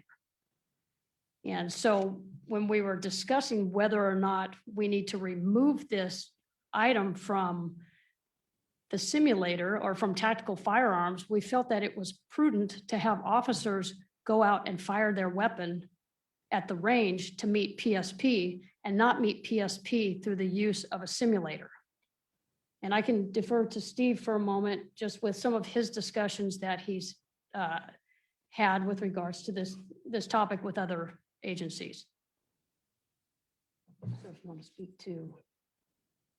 This is Steve Harding, law enforcement consultant and learning technology resources. Having been a FOSS instructor in my former agency also, I can tell you that with the curriculum, it's heavily based on judgment and decision-making. So you can feasibly have a student go through a 4-hour force option simulator course and never pull the trigger and pass, which is actually a good thing. If they can justify why they don't need to shoot, that's a good thing. So the concern is there's several agencies like my bureau chief said that rely on the force option simulator solely as fulfilling all their tactical firearms perishable skills. And the concern moving forward with the new simulators is the way they're designed, they're not going to meet the minimum topics outlined in tactical firearms. Thank you, Steve. Is there any questions about that, setting the stage for the removal of force option simulator in that Questions, skills? commissioners? Yes, Commissioner Bowie? Yeah, I don't have a question. I have a comment. I mean, you're absolutely right, Steve, where you say that, you know, the best outcome is when we create a no shoot situation. But when it does get to that point where it's a life or death situation and it's under stress, the simulator training is not going to cut it, because you're not going to induce the stress that comes with having to, reload or, clearing a jammed gun. That creates a whole other type of environment that the officer needs and should be training in. So thank you for this. One thing I would like to say, Madam Chair, Yes, please. is we talked about this and for some, it was never, the intention was never to be an either or, it was to be an augmentation, like Bureau Chief Richel said. We have found that some individuals have never gone through perishable skills on an actual range. And there's some inherent problems with that, we believe. Somehow it just morphed into, you can do either or versus you have to do one and then the next year you can do the other as an augmentation too. So we're not quite sure how this came about, but that was never the intent of the regulation of adding or allowing the forest option simulator portion to be an augmentation of and not in place of. And Madam Chair, if I may, this proposal is just to remove it from mandated PSP. Every agency can still use simulators. It just would not be a component of PSP. So by any stretch of the imagination, they could still use these machines. I think that's an important clarification. If I may add, for tactical firearms, Right. PSP. Correct. We have another presentation coming up that we might want to be using that in. The other staff members want to comment on that?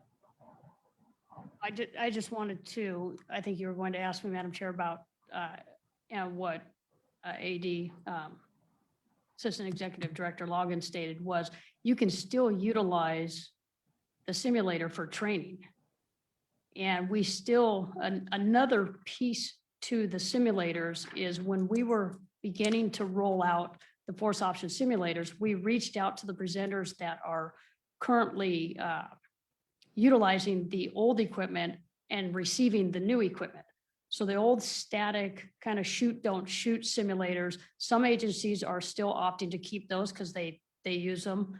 And some are opting to take virtual reality and some are opting to utilize both for training capabilities. So we're not saying that they're not a good tool. We're saying they shouldn't be the only tool, especially when it comes to firing a weapon. So you can utilize that for an augmentation to training. Thank you. And you would still be able to receive the CPT credits for it. So your continuing professional training credits, they just would not be specific to the 4 hours required for tactical firearms PSP. So they would still be able to get training credits for it. Could I see a show of hands of anybody that wants to delay this vote or are people ready? Just so, let me ask the question more succinctly. Raise your hand if you do not want to pursue this motion right now and want to give it more time. I don't see any hands up, so we're going to go forward. John will make a motion. Thank you, please. McMahon, second. Okay, questions, comments? Okay, would you take a I'm roll sorry, call, please? Barcelona. Yes. I want to be clear what the motion is again. Yes. I'll read as the maker of the motion. It remove force option simulator as option to meet tactical firearms PSP requirements. Okay, so what's on the agenda? Is that Okay. what's on the agenda? Is that your question? I'm just making sure it's clear. Yeah, that's fine. So we're not going to have it as a secondary option to train in between or anything like that, for additional training? It just won't be available? Is that what? No, I mean, I'm the maker of the motion and I have no intention from the perspective of making the motion to eliminate the use of using a simulator where you get the opportunity to get involved in a scenario involving firearms in any way, shape, or form from training. My understanding is we want to remove it as an option for your perishable skills. We want people still to go to the range, pull the trigger on a real gun. Yeah, I get it. Thank you so much. So I think the first item L is the motion to approve is item L, the report on request to amend the regulation 1005 to remove force option simulator as option to meet tactical firearms PSP requirements. That's the motion that has been made and second. Are there any additional comments or questions? I just have one question, Brazil, Yes, please. for Steve, I think. Of the agencies that just went to the FOSS exclusively, did they say why they did that?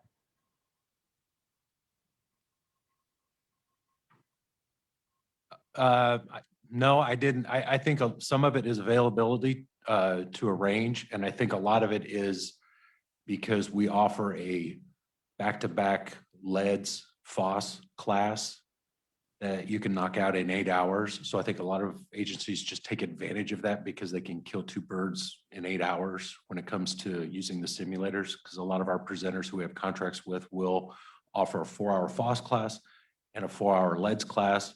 And both of them meet perishable skills on their sides. And so it's kind of easy to be able to just knock that out in an 8-hour day. But in my findings, there are several agencies that rely on the FOSSes to fulfill their tactical firearms perishable skills. Thanks. Okay, so any other questions or comments? Ms. Nunez, would you please take the roll? Barcelona, Yes. Braun, Yes. Brazil, Yes. Bowie, Yes. Donilon, Yes. Doyle, Yes. Dudley, Yes. Yule, Long, Yes. McMahon, Yes. Marsh, Moore, Yes. O'Rourke, Yes. Ramirez. Yes. Thank you. That motion passes. Now, item M is report on request to amend Regulation 1005, addition of use of force to perishable skills requirement. Okay, so this item is a follow-up, I believe, to a comment or a suggestion that came up last October's commission meeting regarding use of force training requirements. It also incorporates the judgment decision-making component that the FOSS was originally intended to fulfill. So since this is something that's brand new, I'm just going to read through the minimum topics and the course objectives that are proposed. So everyone gets to hear it in case you haven't had a chance to take a look. So the minimum topics, A, statutory law, B, case law, C, agency policies, D, reverence for human life, E, de-escalation, F, duty to intercede, G, rendering first aid, and H, class exercises, student evaluation, and testing.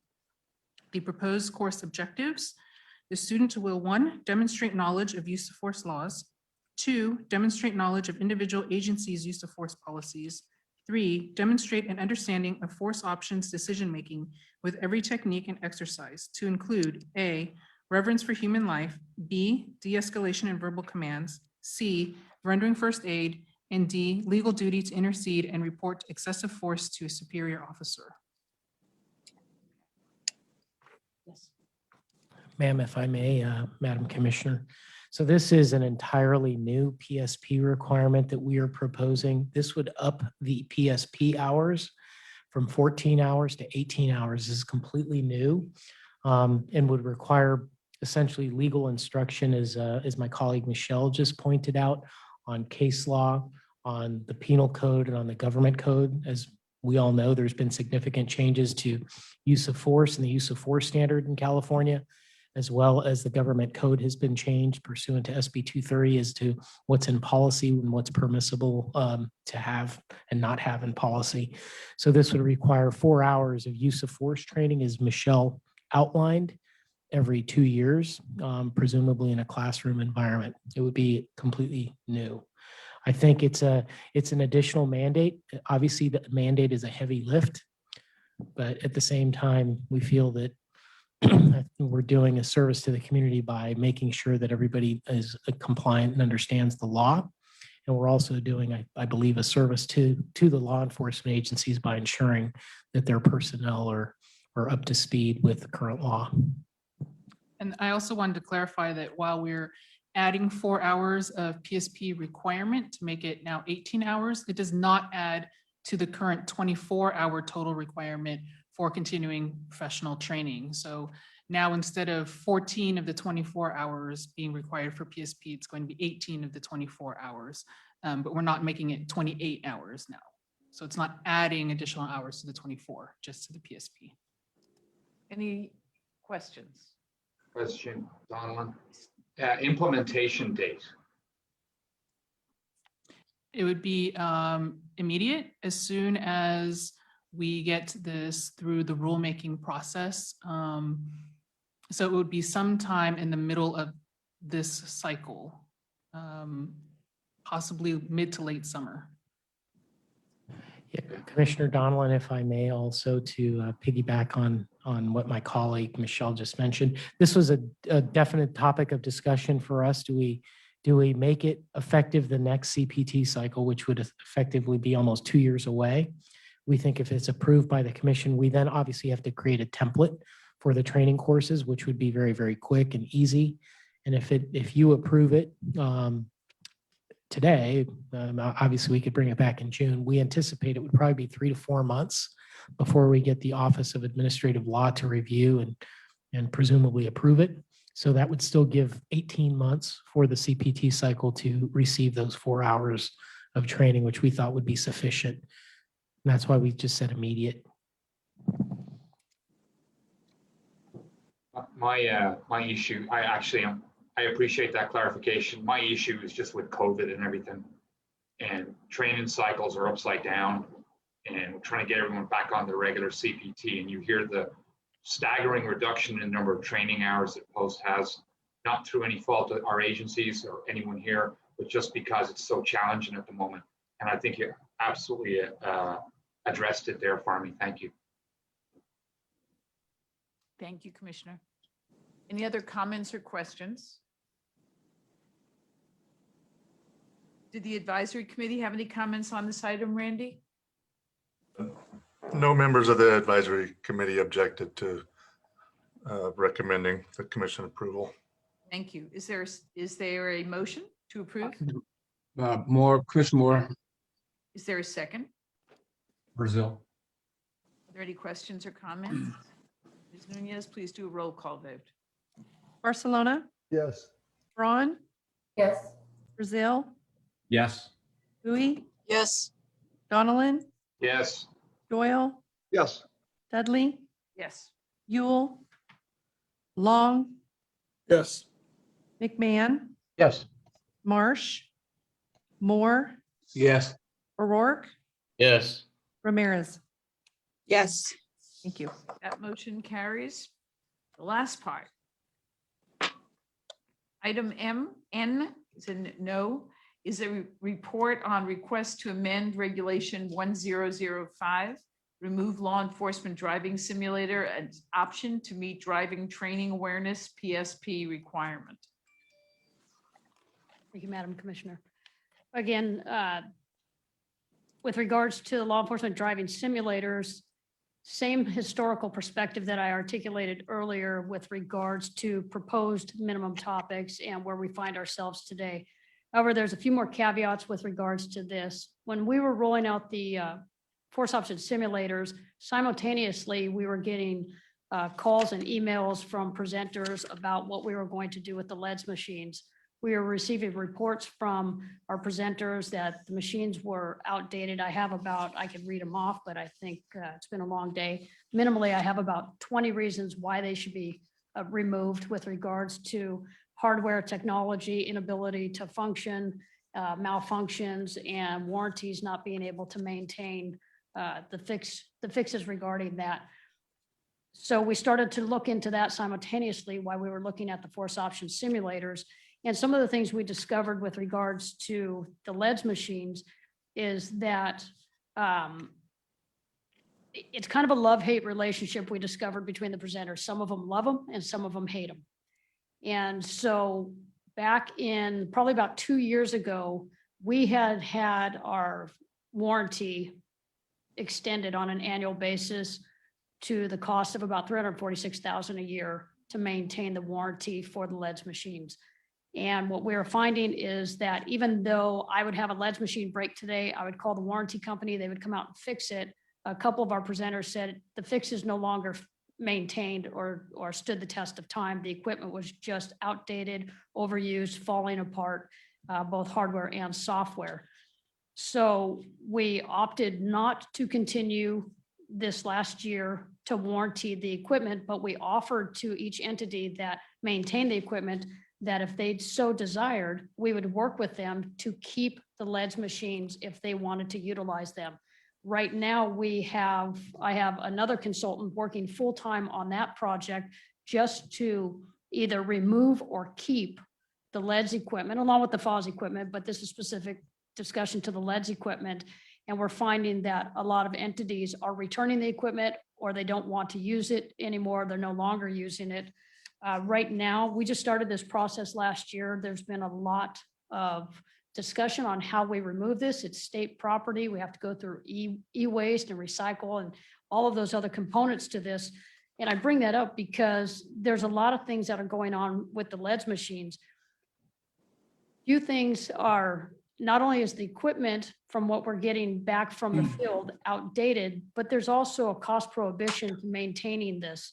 We did back in 2009, when the equipment was originally purchased, there was 108 simulators purchased, and that was at about 71,000 per unit to the tune of about 7 million annually.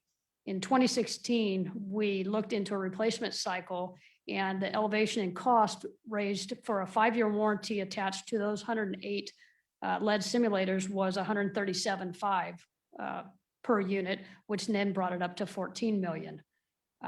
Again, the warranty, we opted not to continue, and it just expired last May. And then just last week, we were in contact with a presenter or a vendor with regards to how much would it cost to replace the leads machines currently. And it's about 120 per unit for 108 machines, which would be about 12 million. You add 78,000 on for a 5-year warranty. And currently in today's market, 2020, to replace 108 simulators with warranty for 5 years would cost about $13 million. So that's why we say it's relatively cost prohibitive when you look at Post's overall budget of 83 million, and we're not sure if, how long we're going to maintain that budget. With the simulators, the lead simulators, they were set up the same way as the force option simulators. They were to be used as an augmentation where you went to EVOC 1 year, then you did the simulator the next year. That, along with the force option simulators, again, merged together at some point, and people were just using the lead simulators to fulfill their PSP. And so there's so many different things and so many dynamics occurring with regards to the leads that we felt at this point, it was probably best to move forward and have that topic removed. So, right, now I'm starting to confuse myself. I apologize. There's so much going on between these two machines. It's just. It was the same type of a thing that Yeah. we believe that officers should be in a vehicle. Perishable skills at this point is only slow manipulation of a vehicle going forward and backwards. We think that the force option or the simulator for the driving is to help augment your decision-making. We think that's extremely important. We wouldn't, again, like AED Loggins talked about, we wouldn't remove that option from people training on that particular machine. It just should not be part of perishable skills at this point, we don't believe, unless you have some other way that you want us to go. It takes an individual to be in the vehicle, backing up a car, driving forward, making sure they know how to manipulate a vehicle. And you just don't get that from a driving simulator at this point. Thank you for covering me on that. There's so much attached to these simulators that I lost my train of thought for a moment, but AD Sandoval is correct in that. That's one of the reason that we're looking at this is we feel that people should be hands-on with regards to driving a law enforcement vehicle, an emergency vehicle. Thank you. It was not the least bit obvious you lost your train of thought. Oh, Right there. We were right there with you. It's been a lot, to say the least. It's a long day. Okay, so let me ask you the same question I asked you before. Give me a show of hands if you'd rather not take this one up at this point. Seeing no hands, do I have a motion?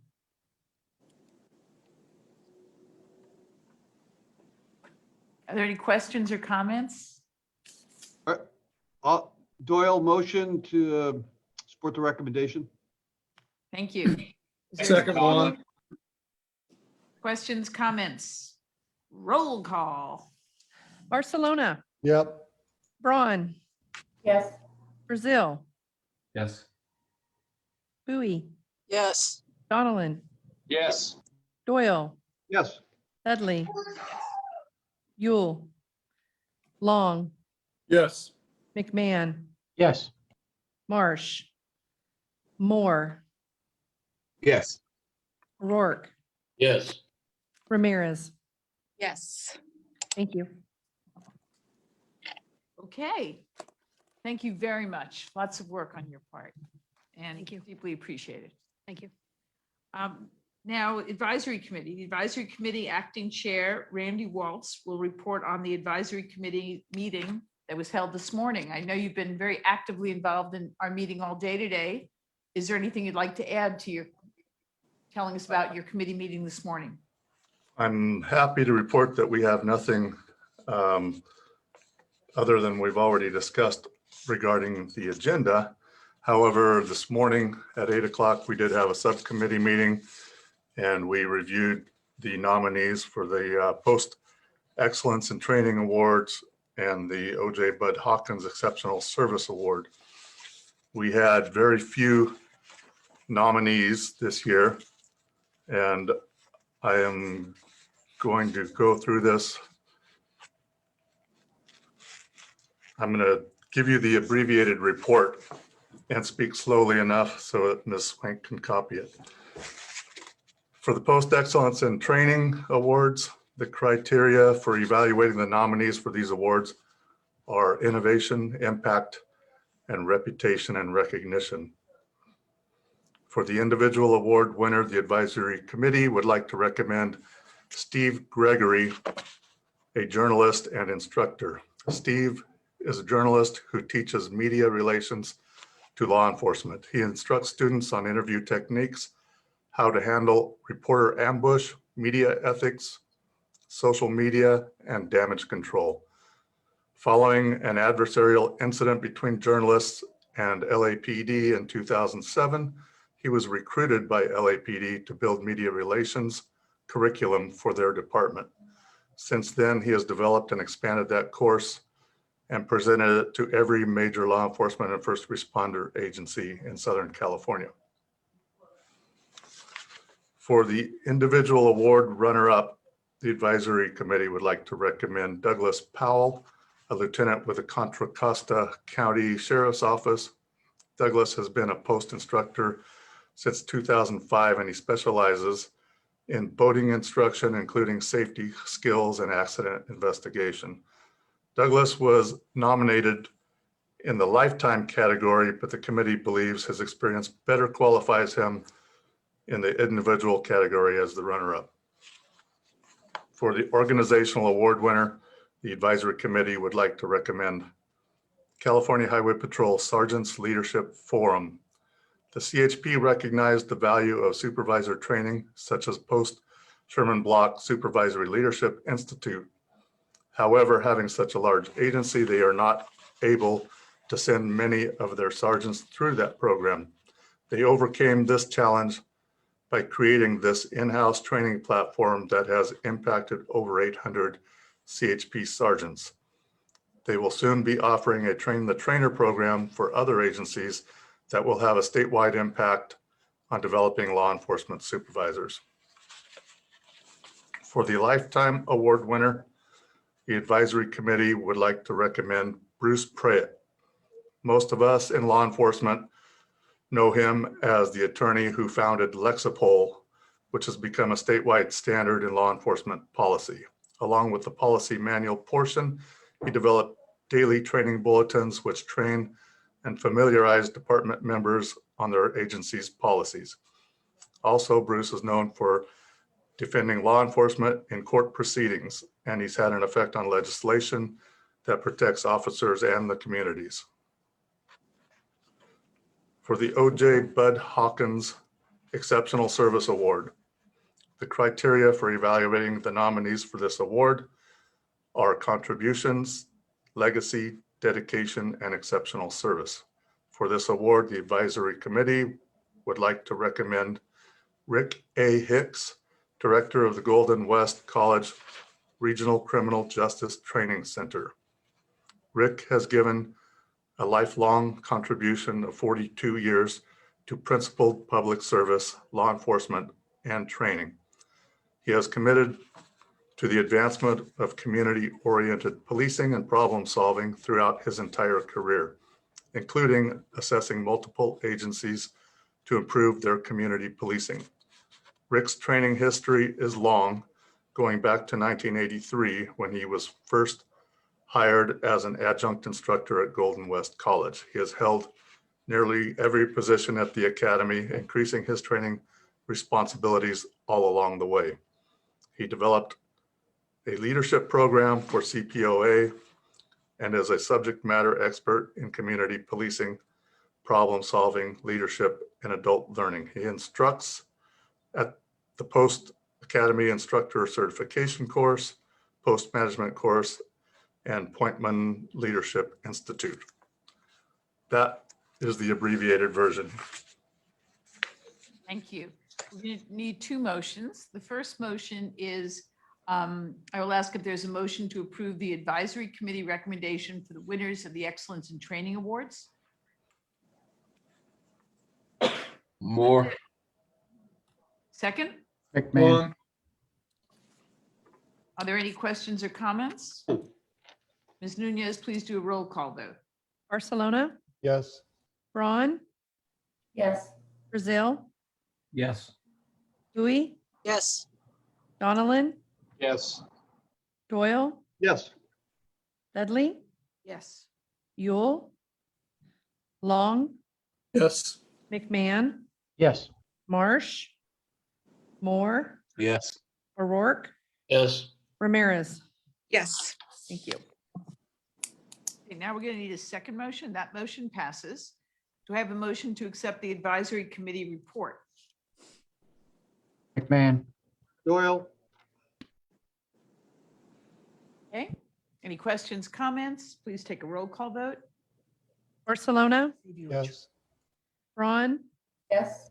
Brazil, Yes. Bowie, Yes. Donilon, Yes. Doyle, Yes. Dudley, Yes. Yule, Long, Yes. McMahon, Yes. Marsh, Moore, Yes. O'Rourke, Yes. Ramirez. Yes. Thank you. That motion carries. As to correspondence, the following correspondence was sent from Post to Amanda Ray, Commissioner, California Highway Patrol, expressing deep sympathy over the tragic on-duty death of Officer Andy Ornelas. And to Scott Jones, Sheriff of Sacramento County Sheriff's Department, expressing deep sympathy over the tragic on-duty death of Deputy Adam Gibson. There is neither old nor new business. Let me just ask Executive Director Alvarez, if there's anything you'd like to address under new business. Thank you, Madam Chair. I know in the agenda, the next item is future commission dates, which we can discuss. We wanted to throw out to you if you would like to have a fourth commission meeting for this year. I know we had 4 last year. If you would like us to do something similar to last year or in some other fashion. Last year, if you recall, we had a commission meeting in August that was not heavy on agenda items that were brought to you by staff, but they were agenda items that you wish to discuss, where you presented us with topics that you wanted to talk about in kind of a roundtable format. If you would like us to do that again, we are happy to do that. We have a commission meeting scheduled right now for June, October, and February.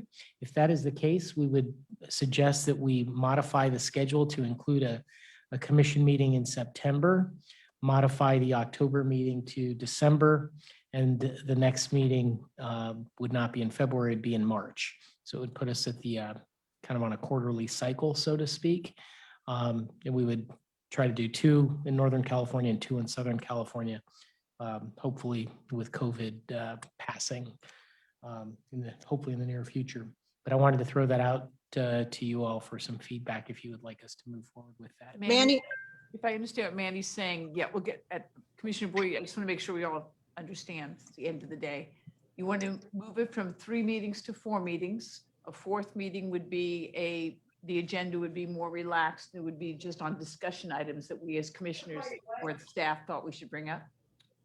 Correct, with one correction, that I would like to do it because I think No, I the understand. staff would be shooting me as I I left the understand. building because I they didn't love mean- these meetings and the You were preparation. reading the commissioner's mind and thinking that perhaps we would like to see more of each other. Yeah, yes, the meeting in August was not a heavy lift for Right, us I per understand. se. And if you would like to have that type of a meeting again, obviously, we're not opposed to you having any kind of meeting. It's your meeting, whatever you like to have, Right. but we throw that out. I understand. as a Commissioner Bowie? possibility. Oh, no, I was just saying, I thought I heard Manny say something about it being in Santa Barbara in August. I definitely been- thought, I said yeah, something full about support. Santa Barbara. Around my pool in my condo, Yeah. I thought I heard. And Jeff hasn't been there since his kid went to UCSB, so. Okay, I so, have a question. yes, Commissioner. When these meetings open back up, most of us have been vaccinated or are going to be vaccinated very soon. But when these meetings open up to public, is your intention for the public to just come in and we don't know whether they've been vaccinated or not?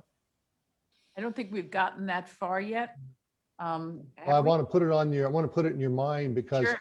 I have a concern about going into a room with that many people coming in and you have no idea whether they've been vaccinated or not. There's at least 6 variants now of COVID and maybe more by then. I don't even think that we're talking about in-person meetings yet. But I think when we get to that point, you've made some really good points, and I think that we all would rather be careful. Mhm. Thank you. So if there were to be 4 meetings, again, when would you, not you, what's the suggestion? If we would do it, and again, this is not me, Right, this not is you. your meeting. Cleared that up. In fact, for the staff, I'm opposed to it, just so I you all understand. know. I get think we should not do it. No, we would keep the June 2nd, 3rd meetings in post. West Sacramento, as I mentioned earlier today, we already have accommodations set up should we meet in person.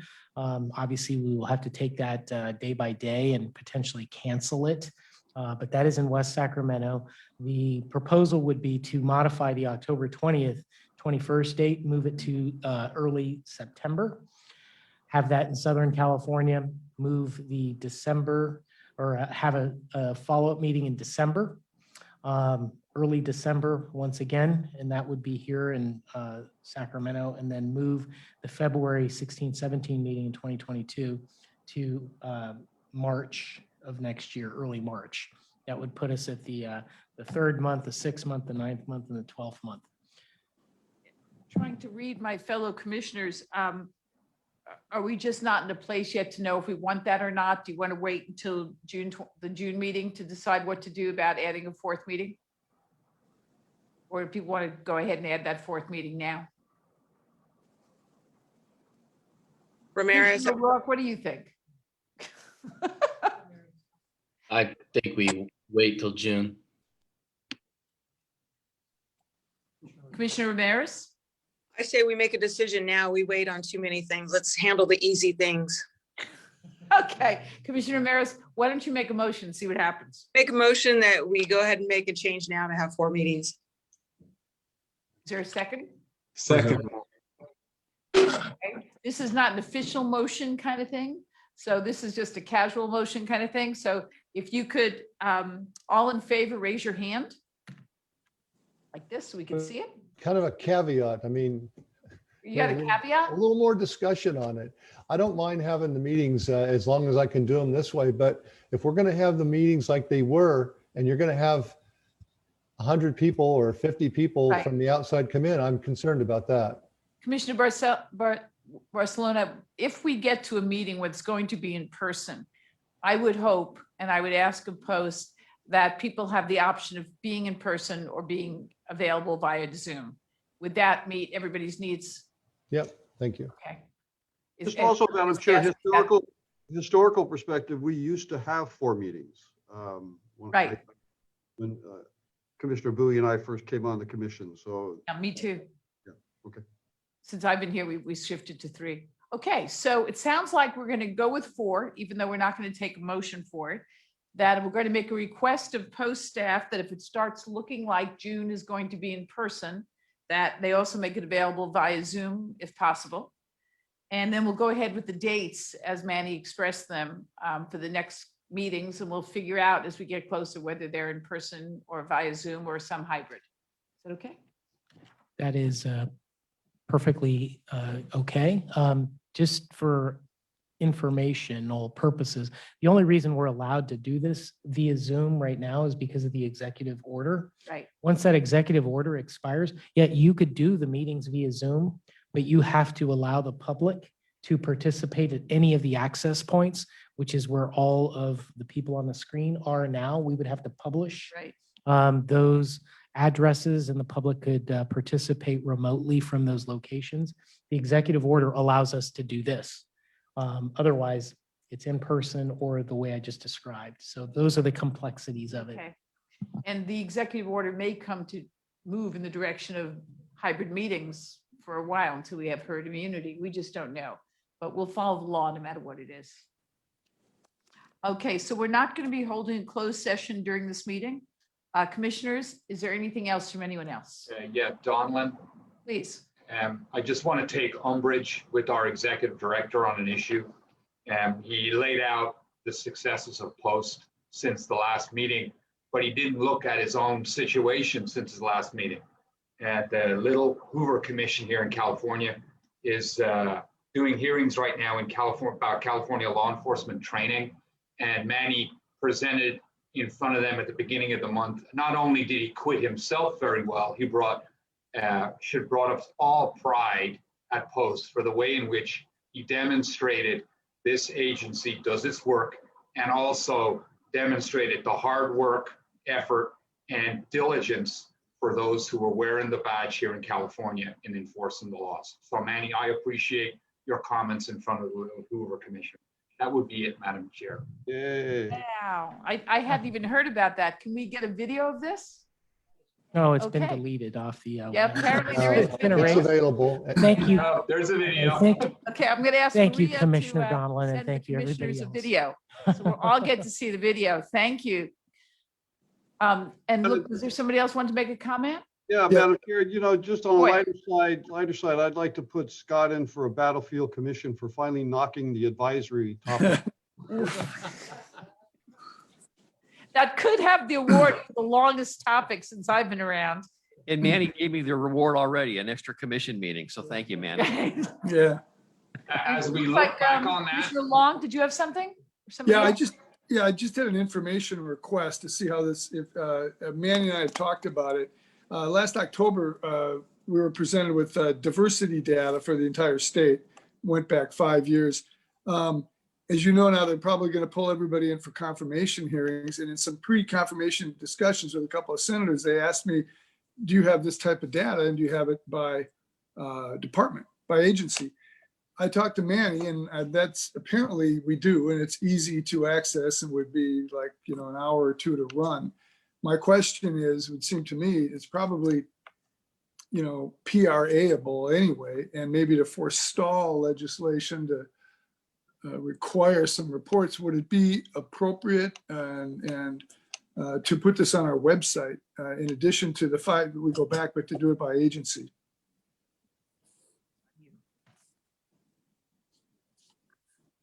I know we can do it. The question is there a reservation and a reason not to do it? And I guess that's to you, Manny. We discussed it. And curious where people are on that. Yes, so Commissioner Long, his background in August of last year at the commission meeting, we provided diversity stats for the last 5 years for all of California. As you mentioned, Commissioner Long, that is correct. We do have the data that can be extrapolated by agency. I suggest that you give us some time and come back to the commission in June after we talk to council about that. Sure. We can pull the data by department, as I've expressed in our conversation. I'm just not sure of if there are going to be any legal issues because we're Sure. identifying departments that, by gender as well as by race, ethnicity. And obviously, if you have a big department, it's all, it's aggregate data. You can't really identify individuals, but you may have a department with 2 or 3 people, and now you're kind of parsing out that data and you can identify certain individuals. I don't know if there's any rules against that, but I would like to at least have a conversation with council about that and perhaps present it at the June commission. That seems appropriate. I think we'll be getting questions on this, obviously, since I already have. And I think, oftentimes the best defense is a good offense, to put it on the website if it's appropriate and if it's PRA-able and so forth. So just an inquiry. Yeah, but June's great. Thank you, Commissioner. Anything else? Okay.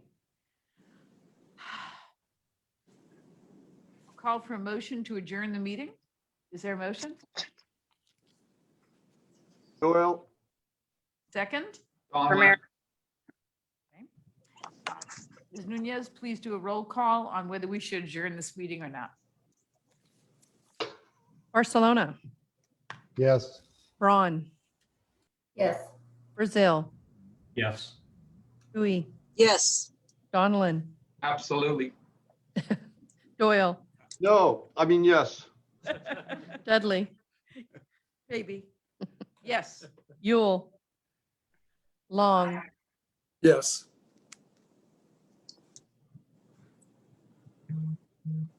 Long, Jeff. Yes, yes, yes. McMahon, Yes.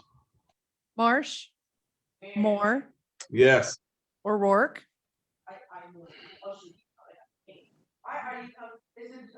Yes. thank you. Ramirez, Yep. thank you.